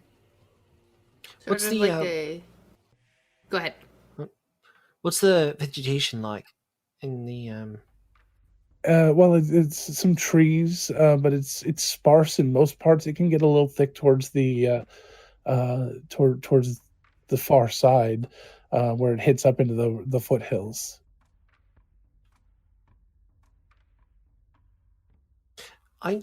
It occurs to me that I do have something that might be of assistance in your research.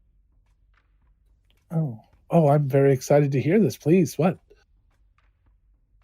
And Merrick will produce a piece of the taffy candy. This we obtained from from our institute, and we were. It's been saturated with energies of various types. So I would not advise eating it. The last person that I got to eat it was teleported off a train. Don't.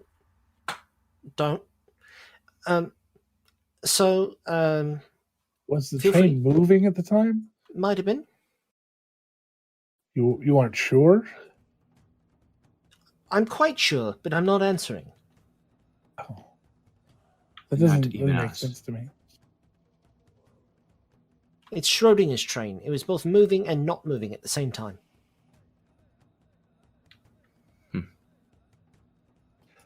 So why do you think this would help me in my...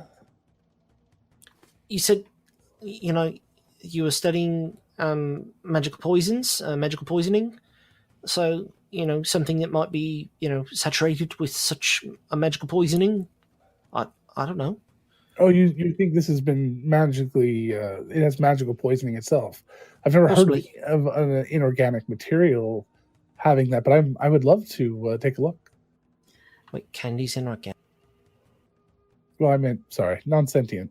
What's in this candy? It's honestly, the candy is kind of like the embodiment of magical poisoning. If you eat it, something completely random happens, just like with the magic poisoning surges. Oh, that's exciting. Yeah, I would love to have that. Thank you. Sure. And he'll hand over a piece.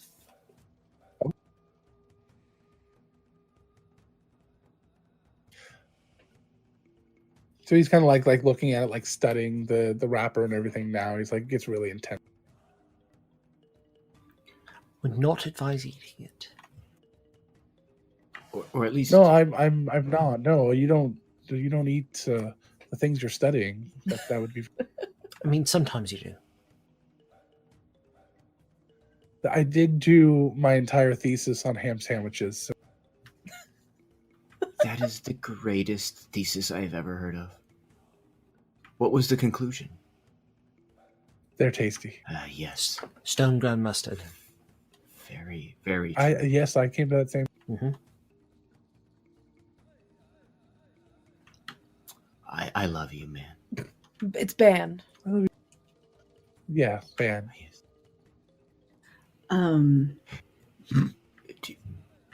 Do you know the best place that we could take lodging for the evening There's a couple of inns. Hold on. Anybody have a name for any? How about chat? Chat, what's the name? Give us Chat, a tavern name. Chat. Yeah, give us a tavern name, peoples. Give us a tavern name, chat. Come on, chat. Give us a tavern name. At Big Rock Candy Mountain. I do like naming the tavern You Had Me at Sandwiches. You had me at sandwich. It's above a sandwich shop. The Dog's Bollocks. I like that one. That if you're looking for cheap, the Dog's Bollocks is a good to go. Ooh. Sounds like it. Sounds less tasty than the ham sandwich. Oh, sorry, it's the Dragon's Bollocks. I apologize. I always get those two confused. Damn, dog's bollocks would have been great. Complimentary tongue baths. Different kind of inn, Merrick. And then there's the Rusty Flagon, which is also fairly cheap. Let's do that one. Just comfortable is what I'm looking for. Comfortable and without all of the crazy, ridiculous outfits from the palace. That sounds like a good spot to settle in. Sure. Thank you, Ban. It was a pleasure to meet you. And we wish the best of luck with your research. Yeah. Thank you for your help. Yeah, thanks a lot. Oh, actually, I have one more question because you actually know them both, at least a little bit. Given your knowledge of Susan the Lesser and her family, do you think we need to double check with her father that we're actually supposed to be going on this mission? Or is it likely that it's fine? I really couldn't tell you. I mean, I don't know. I barely heard about it myself. Do you know where we could find him? Probably at his house. I don't know where that is, though. What are the Susan's surname? Honestly, I don't know. I just know them by their titles. What's their father's name? Sir Christmas. Sir Crisp. Sir Christmas. All right. Let's switch with the music. Level. Why is this still in there? Because it's the next folder. Take it out of there. Take it out of there. We don't need it until no. It's the Bob and Doug folder. Doug is your brother, your little brother. His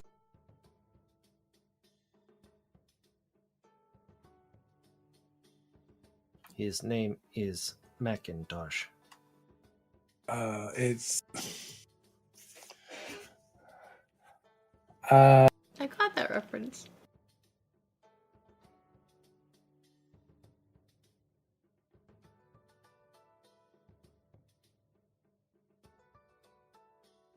His name is Finn.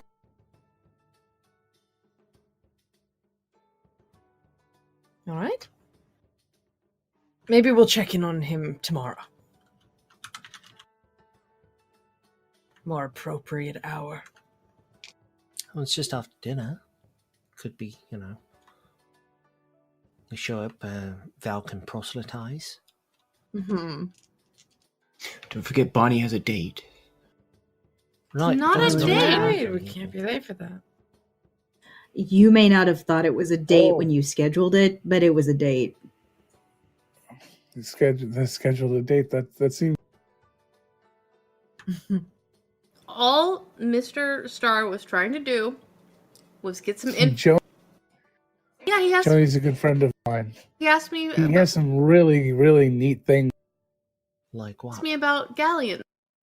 Well, he's an artificer. He makes all these sorts of control. Does he sell them, or maybe let people Oh test them? no. He lets me play around with them sometimes. He's been instrumental in my studies. He makes all sorts of devices for help. He has a train. That's what he said. I don't have the best of luck with trains. We did fine on the last one. That's true. I did do okay. You're 50-50, love. It's But fine. apparently someone didn't. They teleported off the train. She looks at Merrick. Yeah, it was the worst thing possible. Thank you, Ben. You have a wonderful evening. We'll leave you to your work. Thank It's you. not a date, it's a conference. It's very different. Adelaide will scoop them Where, up where towards did the door. where did Joni pick you up? Where did you meet you? The palace. Pick you up. At the palace. didn't pick me It's a up date. It's a anywhere. date. Second. Did you talk to him confirmation. directly? Yeah. It's a date. As opposed to what? Oh, Yeah. he's got a lot of assistants that would have contacted you if it was. He bought her a drink and was holding her arm. Oh, it's a date. Yeah. That was a date. This will be. Oh no. Oh man, you don't know Joan evidently. Does he have a 3-time rule as well? I mean, not. Adelaide smirks at Merrick. All right then, to the dog's ball. Good night, Ben. All right. Thank you. She'll I hope I don't ever have to say that again. to the dog's ball. All right, so you guys head outside. Your carriage awaits, all right, where to next? To the dog's bollocks, my good man. Thank you. I'm sorry, where? It's a tavern. The No, Dragon's I know where it is. I bollocks. just no. Dragon. I don't. It's been How both. about- It how used to about be the dog's a- bollocks, but that sounded too crude, so they went to the dragon's bollocks, and that's the. How's- You just how's came from the that palace. I don't understand that. So, take us to a place of comfortable lodging. How about Okay. Yes, if you have any suggestions. Well, there is one Inns game is available. In this game? In- In's game. game. In's game, okay. All right, that sounds good to me. Let's go to In's game. I would recommend though. I mean, there's very often you might hear things you don't want to. No spoilers. Yeah. So just Some of us haven't seen Captain Marvel yet. Even. I've seen that one. It's a bit cheesy. So let's go to In's game. It's very good. so they take you over to Inn's game, and you head on in to the place. It's a very nice inn. So there's a small bar, but not anything. It's not as big and fancy as a lot of the taverns are. Mostly just for sleeping. This is perfect. Yes. So, Bonnie, are you going on your conference tonight? Well, I don't know. If it gets us information about item we're supposed to find, maybe. Mm-hmm. There's probably not any harm in it. Just be careful. Just go in there knowing that it may not be a conference. I don't want to accidentally hurt anyone's feelings. Then just be upfront. Let them know that you were let in on the fact that it might be considered a date, and you're not interested if you're not interested. So you can find out. And if you are, and have fun. Sure. He does have a bow. That doesn't mean I'm interested like that. I mean, I'm interested in the boat because it's a boat. Well, yeah. It's not about the boat. It's about the motion of the ocean. Is it about the size of the boat? That's. I'm gonna go to bed. Me too. I'm gonna stay up a while. Wait up for me. Who are we? Are we meeting her father, Susan's father, tomorrow? Or are we going? It might be for the best just to pop in, confirm actual information about the contract. All right. Merrick, are you going to be keeping a close eye on the activities tonight, or are you staying? Keeping a close... What? Are you going to be... Is Bonnie going to have any backup, or are we just going to let her be an adult? Bonnie, would you require any assistance this evening? I appreciate the offer, but I'm a big tough girl. Tie my own boots and everything. Perfect. There we have it. Right. So I will stay up and have drinks with you, Merrick. Perfect. There we have it. All right. You know where to find us if you need help. Right. I've got sending, in just in case. And you said be direct, right? About things? Mm-hmm. And if you're direct and things still turn out all right, I hope you have a lovely evening. Thank you. All right. Yeah.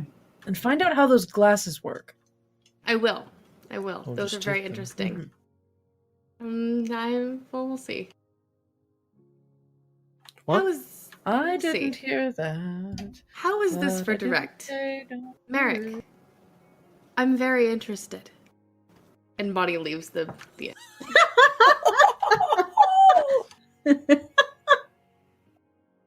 In stealing the glasses, we know. Adelaide will pat Merrick on the back. All right, that's enough show for one day. I'm going to... Yeah. Arthur, you might want to order Merrick some water. I think he's choking on his own tongue. Night, Merrick. Night, Arthur. And she'll head up to bed. No, this is a beautiful treat. He's still there with that little Kid Rouge.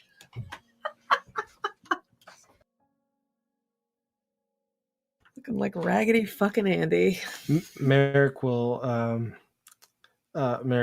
dig into his bag and pop out the bottle of 26 that he stole from his mother, and the leftover sandwich that he has. You didn't save yours?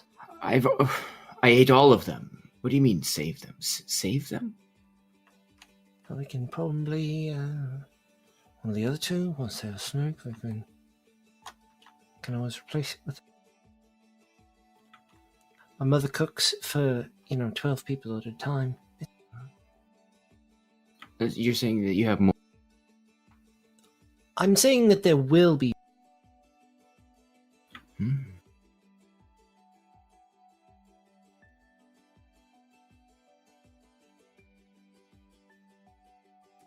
And Merrick will bust out his. He's got a deck of 3 dragon ante, and start dealing. Cracks open the bottle of wine. So you're one of two tables in this place. It is not meant to be a long-term bar, but you're welcome to be there. I mean, it's just not. They don't want it to be a towny bar. They want it to be just for their guests. Cool. You're probably the only ones in the bar right now. All right, Bonnie. So where are you going? Is there an uncorking fee? Yeah. After the end of the night, you will be presented with a bill for bringing your own bottle. Bonnie is headed to Joni Starr's house. Okay, so it doesn't take you long to find up at the crest of the first set of hills, up at kind of the highest point up there. There's a large 2-story building, and it is much wider and deeper than it is tall. So it kind of looks like a large, almost like warehouse-like building. And as you get up to it, there's a huge sort of fence around the entire thing that every once in a while kind of crackles with lightning energy. Just kind of around the entire thing. Sounds like a taser going off as it does. It just kind of goes all the way around from both sides of the front gate all the way to the back. On the front of the gate, it's a large wrought iron gate that is just this beautiful intricate lines and things with huge T and S right there on the front. And as you walk up, it's kind of pops in the middle and starts to open by itself. Wow. Okay.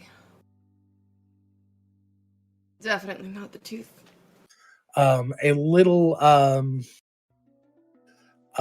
duo drone comes running up, has a little almost like a little wagon. It's big enough for a couple people to sit in, and it's padded and conditioned. It looks like a little rickshaw. And he kind of stops. Oh, hi. Oh, hi. How's it going? Well, how about yourself? I am very good. You're here to see Mr. Starr? Yes. Excellent. I'm Bonnie Reed. Bonnie, I'm Tuesday. I was built on a Tuesday. It's nice to meet you too. So here you go. And he points to the... Oh, thank you.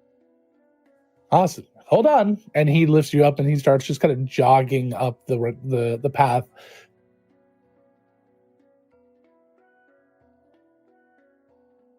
The stop up the house. It takes a couple of minutes. It's a pretty long way from... This is a very large... It is a very large place, yes. Have you been here long? I've been here, yes, probably a long time. At least 12. That is a long...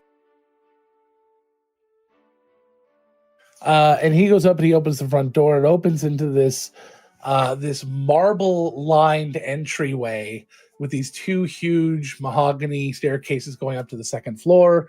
It is just beautiful, well lit, and just gorgeous. This very large, long, almost impossibly long rug in the front entryway, going all the way back past the foyer into the second room.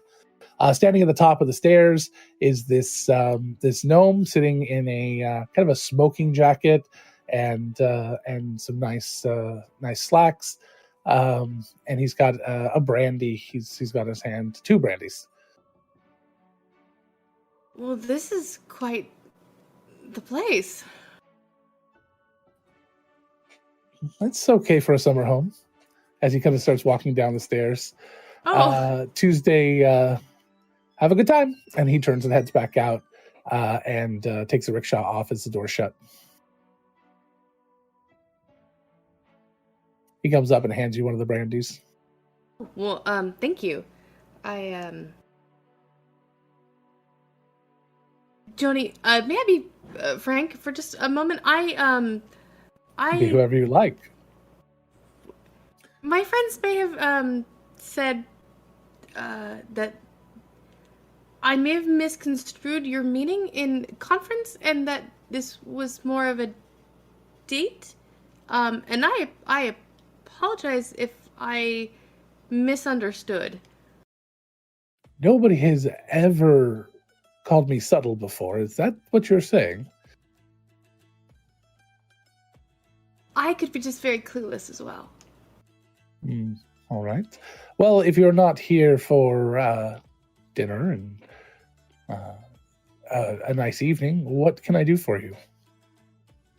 Well, I am interested in getting to know you better because I do find your ideas with boats very fascinating as well. And I met Professor Brewster earlier today who said that you were an absolutely technical genius. So I'd be interested in hearing more about your innovations.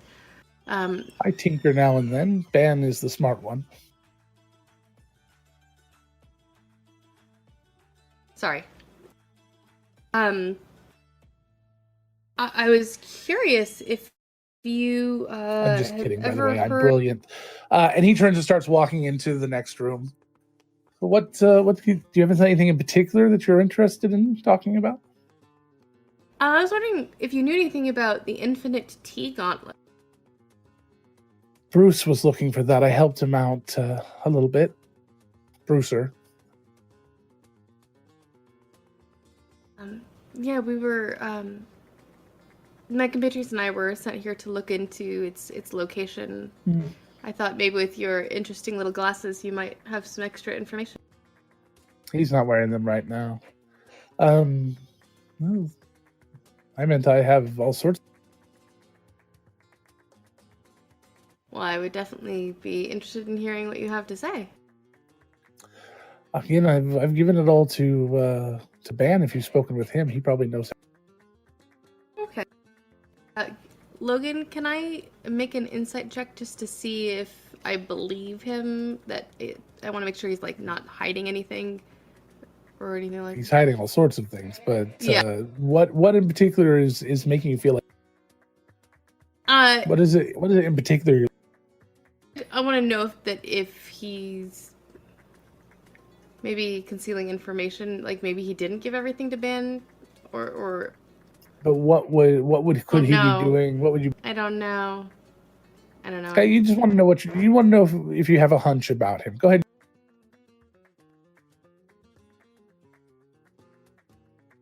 I'm not great at insight. Let's see here. You don't slide over the hood. You slide over the.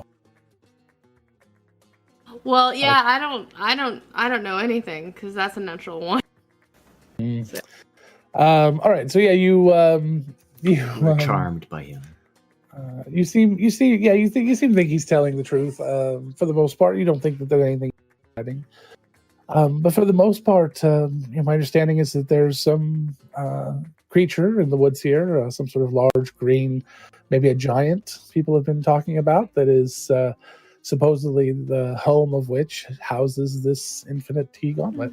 So I would start by finding this large green monster and maybe following it back to its home. Sounds like a good place to start. Somewhere in the valley. Mm-hmm. So, how did you create those glasses of yours? Those were I very create everything incredible in my life, except for you. Bonnie blushes because she does not know how to handle it. Thank you. That's very.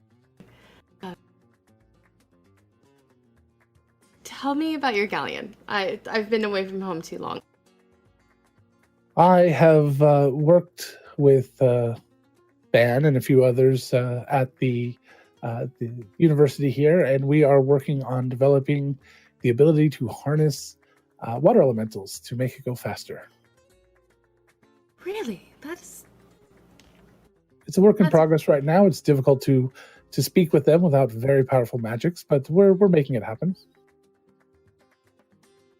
I suppose even a simple comprehend language only gets you one way. Well, there's lots of magics that can do it, but the problem is that really truly understanding them is very, very different, and it takes a lot of my time being there because I'm the only one who seems to be able to negotiate with them, and I just don't have the time. I understand. You seem like you're very busy.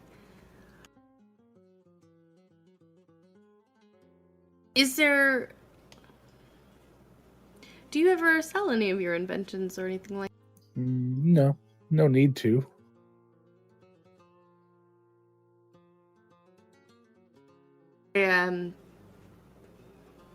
Betterment of the common people, not a... Well, I'll give it away if I need to at that point. If I believe it's something that will actually better them. Oh. Fair enough. That's a good... Bonnie will sit and take a sip of her brandy. So are you a fan of music then, or is that why you approached me, or was it... I am a fan of anyone who is as talented as you are. Oh, well, thank you. That's very flattering. And anyone ostentatious enough to walk into a place and start outplaying the performers that were hired there. Well, You remind me a lot of me. Wow. That's a kink. right? Yep. Ah. Sometimes I can't help myself when I hope so. music is...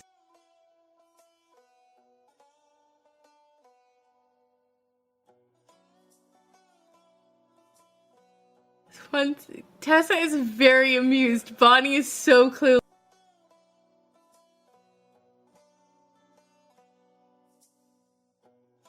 One smooth motherfucker.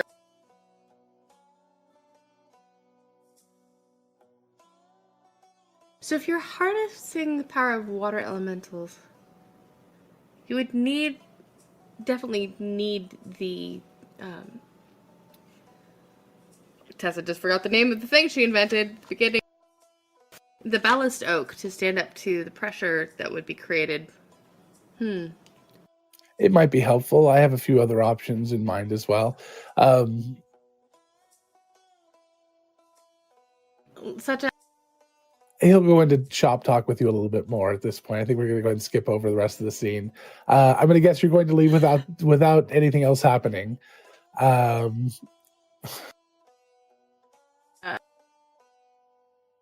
Or no? Is there a chance? No, I don't think there's... She's very curious and a little intrigued, but she has another object of interest, and That's she fine. doesn't want to be... Without having that conversation with said person, she wouldn't want to cross that. You guys are awful. You're going to do that. You Cat, Jesus.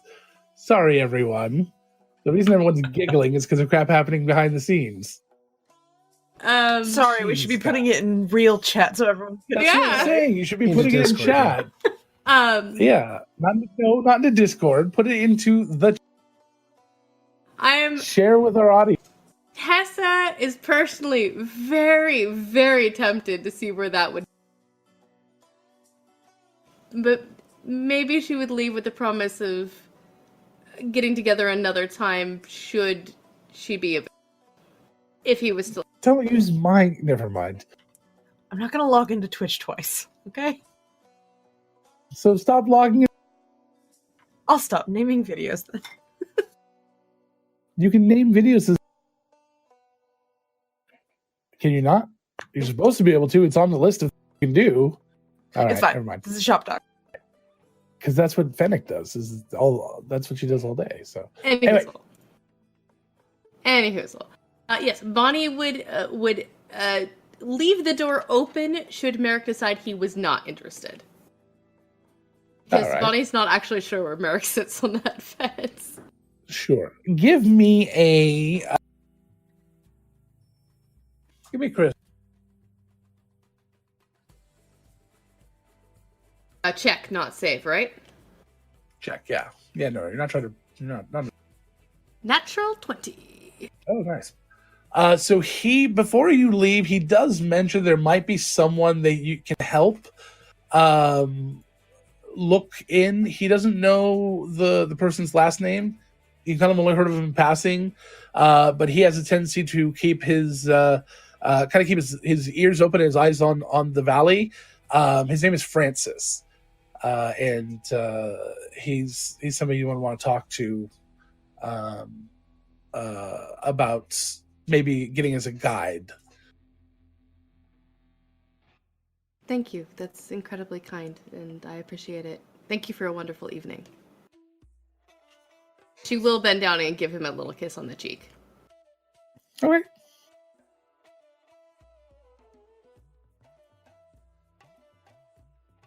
And then head back. All right. Where Merrick is waiting up. I had read many clues and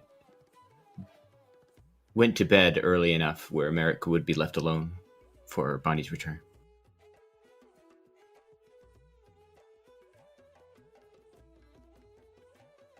She's definitely back in a reasonable amount of time for a meeting.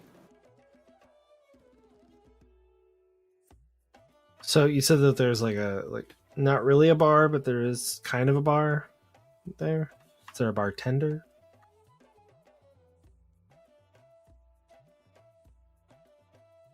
There is a bartender.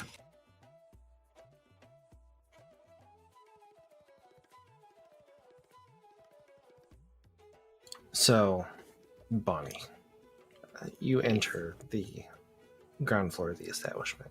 There's candles everywhere. Okay. Merrick is laying on a table full of rose petals. Merrick is... Sorry, there's a helicopter. It's going to decay and destroy our base.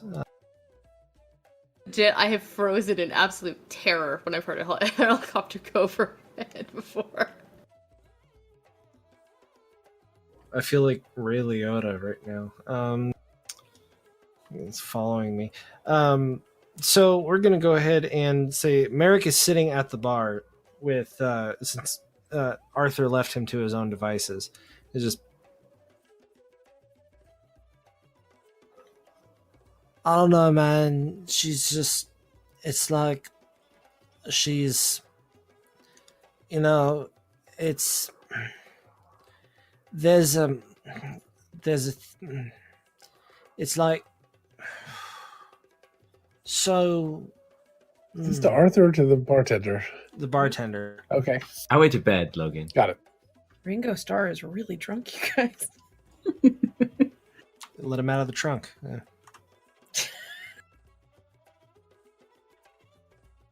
I don't know what to say. It's I don't even.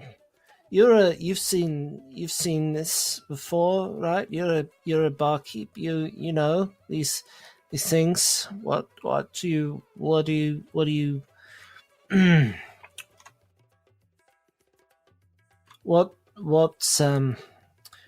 what should I do?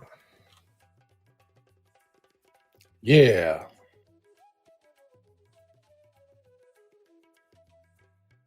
Man, a few words. I like it.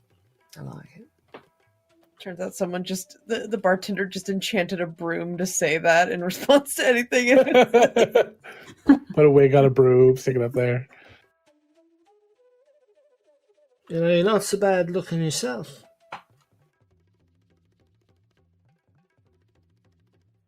Yeah. Bonnie's just kind of leaning against the wall now with an eyebrow raised, very amused. You look like you could really clean this place up. Yeah.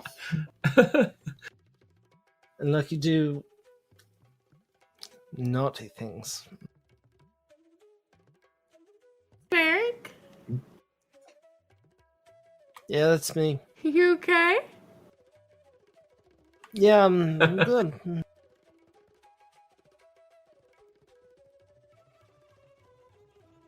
Do you need to go to bed? He's 26 sheets to the wind. I thought he'd frozen. He was that good. I thought his camera had frozen. Yeah. Oh.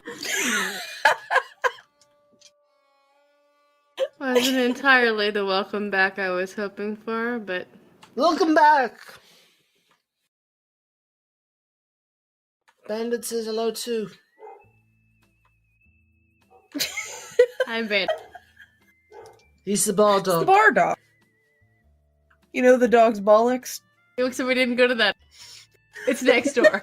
Why do you see, think he that ran dog- away here? That dog died, and it's like the class gerbil. They just keep replacing it every summer with a new gerbil, and it's just a different gerbil every year. So it's like hello, Hi. you've got a nice ass. Thank you. I think I need. No, you broke up. I didn't hear what you said. I'm really excited. He slurred. You didn't hear it. That was a good character. You cut out. That was all in character.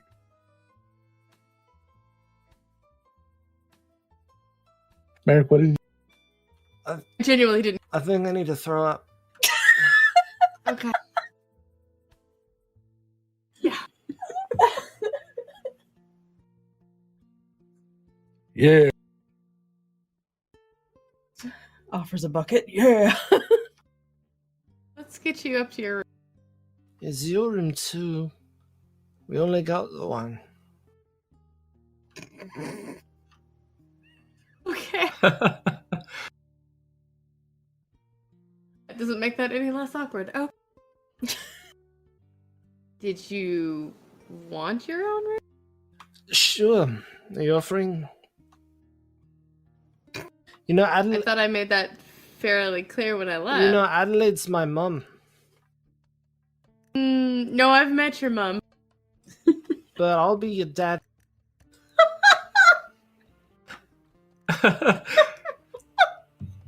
Cut. I'll take a second room, please.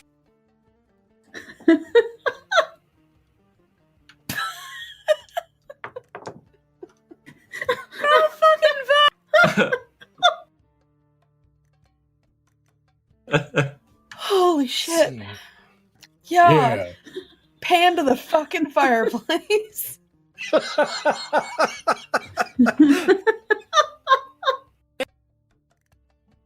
So, you guys head upstairs, I guess?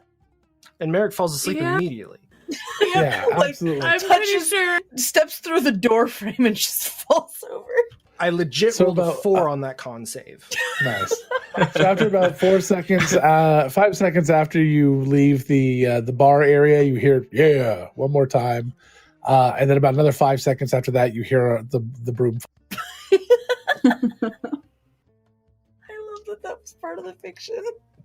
Bonnie This basically is shenanigans. Everything becomes part. puts Merrick in bed and rolls out her sleeping bag next to it just in case he's sick or needs help at any point. You just put a Gallagher plastic? Is that what you? Some breathability issues there. No, I said I put him on the bed and I roll my bedroll out in the room, kind of sure, close to yeah. the bed in case he Gallagher Yeah, plastic. sure. Or Dexter. In case of girding. In case of girding. Ugh. Or vomiting because he drank too much. Yes. That's good. Bonnie's prepping to be in the splash zone in case Merrick rolls It's over. the hurting. Yeah. She put the tarp up over her sleeping bag. Oh my god. I'm gonna say a 14. I don't generally. Hey, Kai, Hey, Logan. you got a really low save there. You played up like. Give me a D100. Oh no. Oh boy. He eats a piece of candy in his sleep. Sleep eater. He throws up and he looks for anything to get rid of the tin. It's minty. We established this. How about a 40? 46. I don't know if we've rolled that before. One would assume he's shuffled it. Fireball. Oh Again. So, Merrick, you wake up in your bed. Good job. Thank you. At your feet, you see four. Oh no. You see 13 tiny mice. They are all standing up on their hind legs. As soon as you start to stir and kind of rub your eyes and look, they scatter, leaving what appears to be a tiny little piece of flat wood. And on top of it, there are several little pieces of bread crusts and cheese crumbles. And there are several pieces of your hair that have been cut.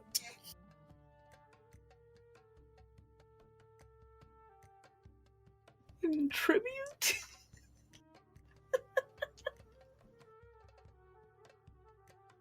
Bonnie, You okay? Bonnie, you wake up in time to hear the skittering of little animals, little rodents, but you don't see anything, and then it's gone. What? I think Sorry. I need to see if this is a group hallucination or if it's just me, or if it's not one at all. Okay. There were mice all over my bed, and there's breadcrumbs and cheese rinds and hair from my head. No, the hair's gone. Oh, You just have several hairs that have been cut. A lock of your hair has been cut out of your hair. oh, fuck these mice. Now how long it takes for me to...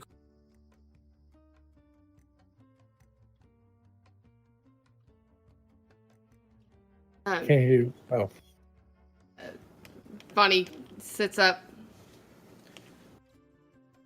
Basically, just gets up, just wearing her shift, for lack of a better. Turns and comes over. What do you? Can I see the little plank Oh, with yeah. the breadcrumbs? No, you're not having a hallucination because I can see it too. Do I hang on to it? It seemed... It wasn't here when I went to bed, right? No, because I made sure you got to bed okay, and you did not have it in. You didn't feed me bread and cheese? No, I wasn't going to put anything in your body last night for fear that it might have come back. Thank you, consent is important.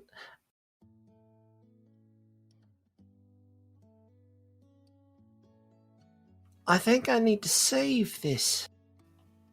I don't know why. Okay. This means something.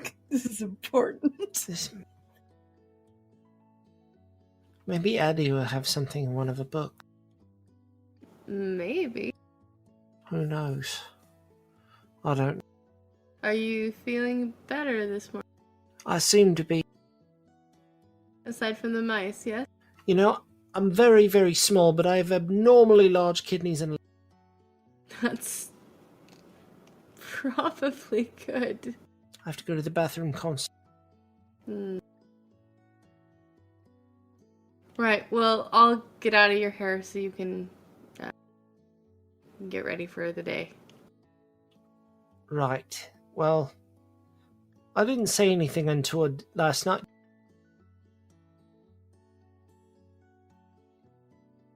If you want, I will forget all of it and pretend nothing happened. I already have. You told me I had a nice ass. Well, then I was speaking the truth. And that Adelaide may be your mom, but you would be my daddy. Exactly what...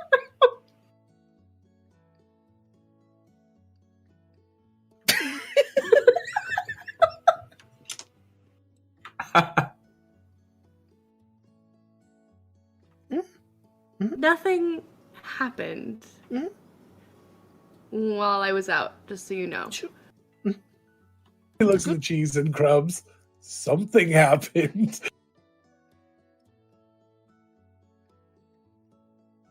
Right. Well, good morning. Good morning. I am going to go bathe. All right. I will see you later. What's happening with Arthur, Val, and Adelaide during that time? We're sleeping. Yeah. Probably. Adelaide did not take however many beds were in that shared room. Adelaide had 2 chairs back, like front to front, and she tried to turn that into sort of a cocoon thing with her bed roll. Did not go well. She woke up and was like, ow. Adelaide, you should really just take the bed. I can sleep on the floor. I have to do it all the time. You got their first rule, no take backs.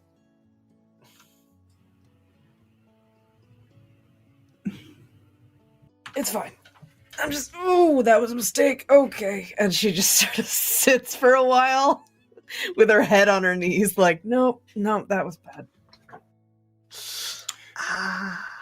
Yeah, pretty much.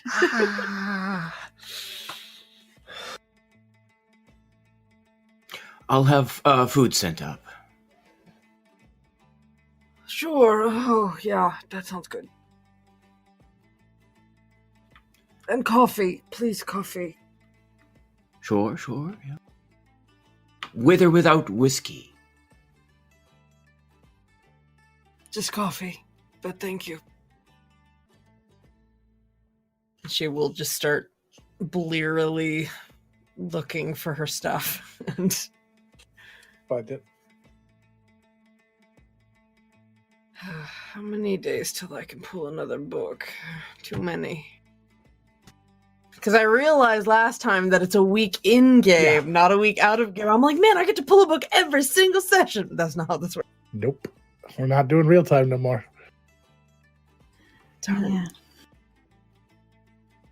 Bonnie is going to head downstairs to get breakfast and let Merrick get ready in peace. He's only mildly disappointed.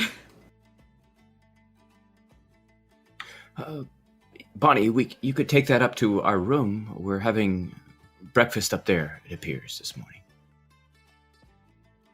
Oh, okay. Yeah. How did your evening go? Did you make it home? Well, you've made it home safe, but... Thank you. I made it home safe and in a reasonable and proper time for a young lady to be home who has no escort. And found a very, very intoxicated Merrick and made sure he got some sleep. But other than that, it was a good night. Ah, yes. He was that way when I left him, in fact, so I hope he had stopped, but who knows? That's okay.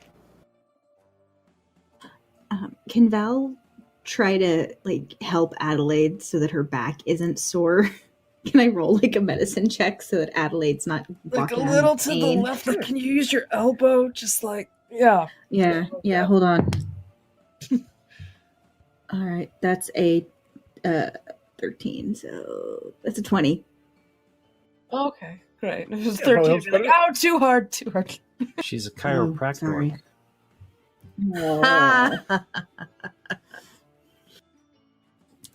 Yeah, we deal with a lot of sore muscles and backs. So, sorry about that. Sometimes just being out and camping and all that stuff, roughing it like that, it looks really easy. And then it just, I don't know. I miss having my own room. We probably could have afforded 2 here, honestly. Yeah. And waste not, want not, and all that. And they'll probably audit us when we get back. And I just don't want to deal with the hassle. That's fair. We did indeed have 2. Arthur says he brings the food up. Bonnie and Merrick shared a room, apparently. Oh. Nothing happened. Oh, okay. As Bonnie comes back, he comes in right behind Arthur carrying her breakfast. Thank you for not waking us up. Of course. How did that go? Merrick or the Both. Conference went fine. I got a little bit of extra information. Another gentleman named Francis that Joni recommended as a potential guide. He keeps an eye on the valley. Great. I think I made an idiot of myself by telling Merrick that I was interested in, so I'm just gonna pretend it. I don't think he's interested, so. I mean, That wasn't the impression I got. Nope. the jaw on the floor didn't say not interested to me. He was the first one to volunteer to wait up for you. It's true. Should we skip the father and just go look straight for Francis? I feel like that would be, now that we have that new. A good plan. Let me go leave a note for Merrick. Let him know we're in here. Oh, I thought you were going to say let him know we headed to the valley. No. Just let him catch up again. It'll be fine. That's No, I wasn't his thing, right? He just catches up later. I just wanted to make sure he was, Sure. that he doesn't want to. I'll be right back. She goes into the room and just writes a little note and puts it on the bed. Hey, we're in the other room. There's breakfast. What's the bathroom situation like in this Communal in the hall. Okay. It's a situation. Yeah, he's just gonna. If they have hot water, he's gonna take a They have hot quick. water. Cool. Yeah. You went to the night. So they're clean. There's hot water. There's probably enough stalls for everyone. They're more private. You get a little tiny room to yourself, a little closet off of the shower for yourself. Yeah. It's just there's like maybe 3 for the entire floor. Can I prompt Bonnie to roll a perception check? Okay. What is she sneaking in? No. I'm not being anything untoward. Okay. If it's what I think it is, I have a response to it. 23.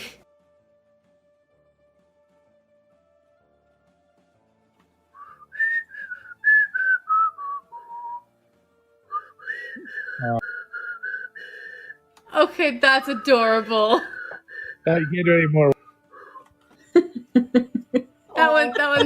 That one is public domain. Absolutely. That's adorable. Okay, there's a little bit more of a smile on her face as she puts the note down on the bed. She's like, okay. When Bonnie leaves the bedroom, Adelaide just sighs and says out loud to the others in the room, "Oh, that just seems exhausting." She just sort of like vaguely indicates what the situation that just left the room. Yeah, potentially. Yeah. Mm-hmm. Well, if we have to, I'll lock them in a fucking room so they figure it out. I don't want to deal with this back and forth shit while we're trying to get our jobs done. Yeah. Well, Val's just like, they're gonna get laid. I mean, a room is probably too big. Make it a closet. Fair. Can't escape each other that way. 7 Merricks in heaven.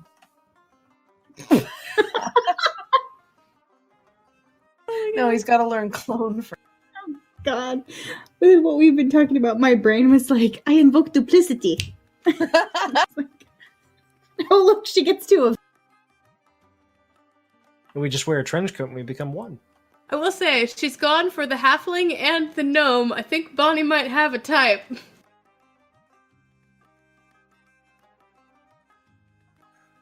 Just eating breakfast then. So Adelaide will but you're up in the room. chug. Yeah. So you hear some commotion downstairs. Somebody kind of being just boisterous, kind of loud, talking through the hallways, and somebody trying to kind of calm them down. Or downstairs, so it comes up through the hallway and the thing. But it's muffled, but there's some sort of commotion downstairs. I'm gonna go check that out. Yeah. I'll go with you. All right. Val's gonna head downstairs. Adelaide follows with this very slow coffee drink while she's walking. As you get down there, there's a woman who is talking with the bartender, sort of a little bit hysterical, but not like completely, just a little excited, but not in a positive way. And she's like, it was huge. It was like 3 stories tall. It attacked the farm. It was horrible. It killed half the livestock. It's the worst disaster we've ever dealt with. Did you get attacked by something? Is everyone all right? At the edge of town, several of the livestock are dead, but it ran back off into the valley. And why are you yelling at a broom? It's the actual bartender. But he also still goes, yeah.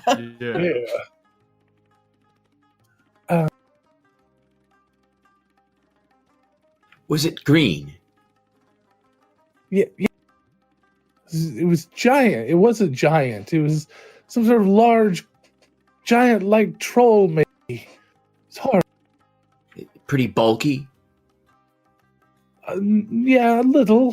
Sort of... Incredible. Was it jolly? Incredible. There was a hideous laughter going along with it. Good morning, everyone. Morning. Oh, good morning. You look refreshed. Sure. Okay, then. Adelaide. Thank you for the company and the...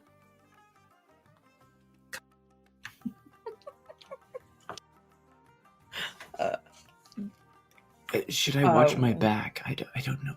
Guys. It certainly sounded kind of threatening, didn't it?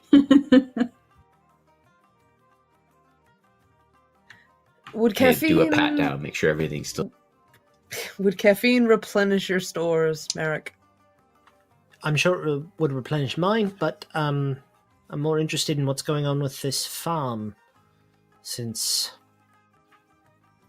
What's the name of your farm? It's a good question. It's not our farm. I don't know which one it was. What's the name of the farm at which this event occurred? I just said I don't know. So you didn't actually see the creature, you just heard about it? I saw it, yes. It attacked a farm. I don't know all the farms in the area. How did... Not very. I don't know, try punching me and we'll find out. She's been through a Odd lot. flex, but all right. Yeah. I need more coffee. I'm sorry. Sorry, ma'am. So, now that we can ignore Miss Not Helpful, because she doesn't know anything. She might know France. Ma'am, do you know a Francis? No, I don't know a Francis. You're The right. bartender looks over. She's completely... They keep talking a little bit, and a couple of seconds later, the bartender says, I do know. I know that farm. It's Monte's farm. Monty's. Okay. Del Monte. Mm-hmm.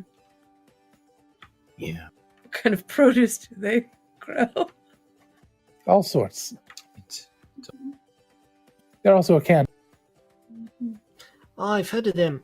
They're the ones that sell the little, with the little, the one single thing in the cup, right?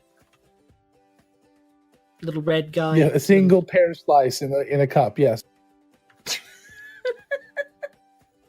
I don't know what it's called. It's the little red. The fruit Cherries? cocktails. Yes, one of those. But it. All right. So Del Monte Farm. right. Um, Sounds like whereabouts we would have a that? destination. Whereabouts would that be? On the edge of the city, closest All right. where the giant is. Well, I suppose we have a direction in which we should go. Sounds like it. Who knows? Maybe we'll walk outside and there'll be a carriage waiting for us. No such luck. Yeah. Let's say I don't think I made that much of an impression.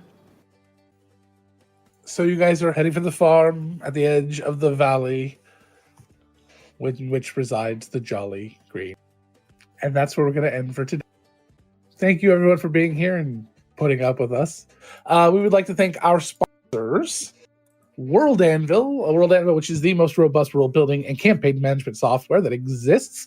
You can go try it for free with one of their free accounts over at World Anvil, and then they have some premium accounts that offer a lot more flexibility and a lot more customization that you can do and make it look really, really amazing. If you are looking to get into building your own world or just managing a campaign that you're doing, you can't go wrong with World Anvil. So go to worldanvil.com and light up the forge. Then you can go to dieharddice.com and use the coupon code Goonies and get 15% off your order. That coupon code works once for anyone, well, not just once ever. That would be horrible, but just once for any one person. So you can go and get your set of dice just like we have up there. Thank you, everyone, for supporting the show through our sub drive and through donations and through bits and all of the great stuff that you do. And we really, really, really appreciate it. Also, thank you for telling your friends about us. We really appreciate everyone who goes out there and spreads the word and spreads love. I know we had a lot of new people here today. If any of you are still here, let us know what you thought and if you enjoyed it. And you can always get in touch with us here, there, at nerdsmith.org or anywhere. We're proud to be part of the Nerdsmith Network. You can go and check out all the amazing shows over there, like Geek Thyself, which is a show that Heather and our good friend Russell do. It is a show where you learn about a different topic every week, and they just kind of go through and do a quick little half an hour, 45-minute show where they talk about a particular topic, and it changes every week. It's a bunch of geeky, nerdy stuff. So if you're interested in obscure knowledge or maybe learning something new about something you already know about, go take a listen. Geek thyself before you wreck yourself. Is that what you guys are going with? No. Absolutely not. Right. No. What else, you guys? What was the other one? There's a couple other good ones. We're working on that. We're workshopping that one. Yeah.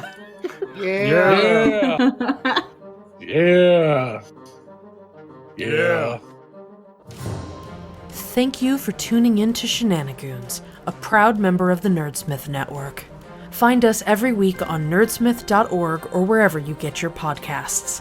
We live stream every Tuesday at 7 p.m. Pacific, 10 p.m. Eastern on twitch.tv/wearenerdsmith.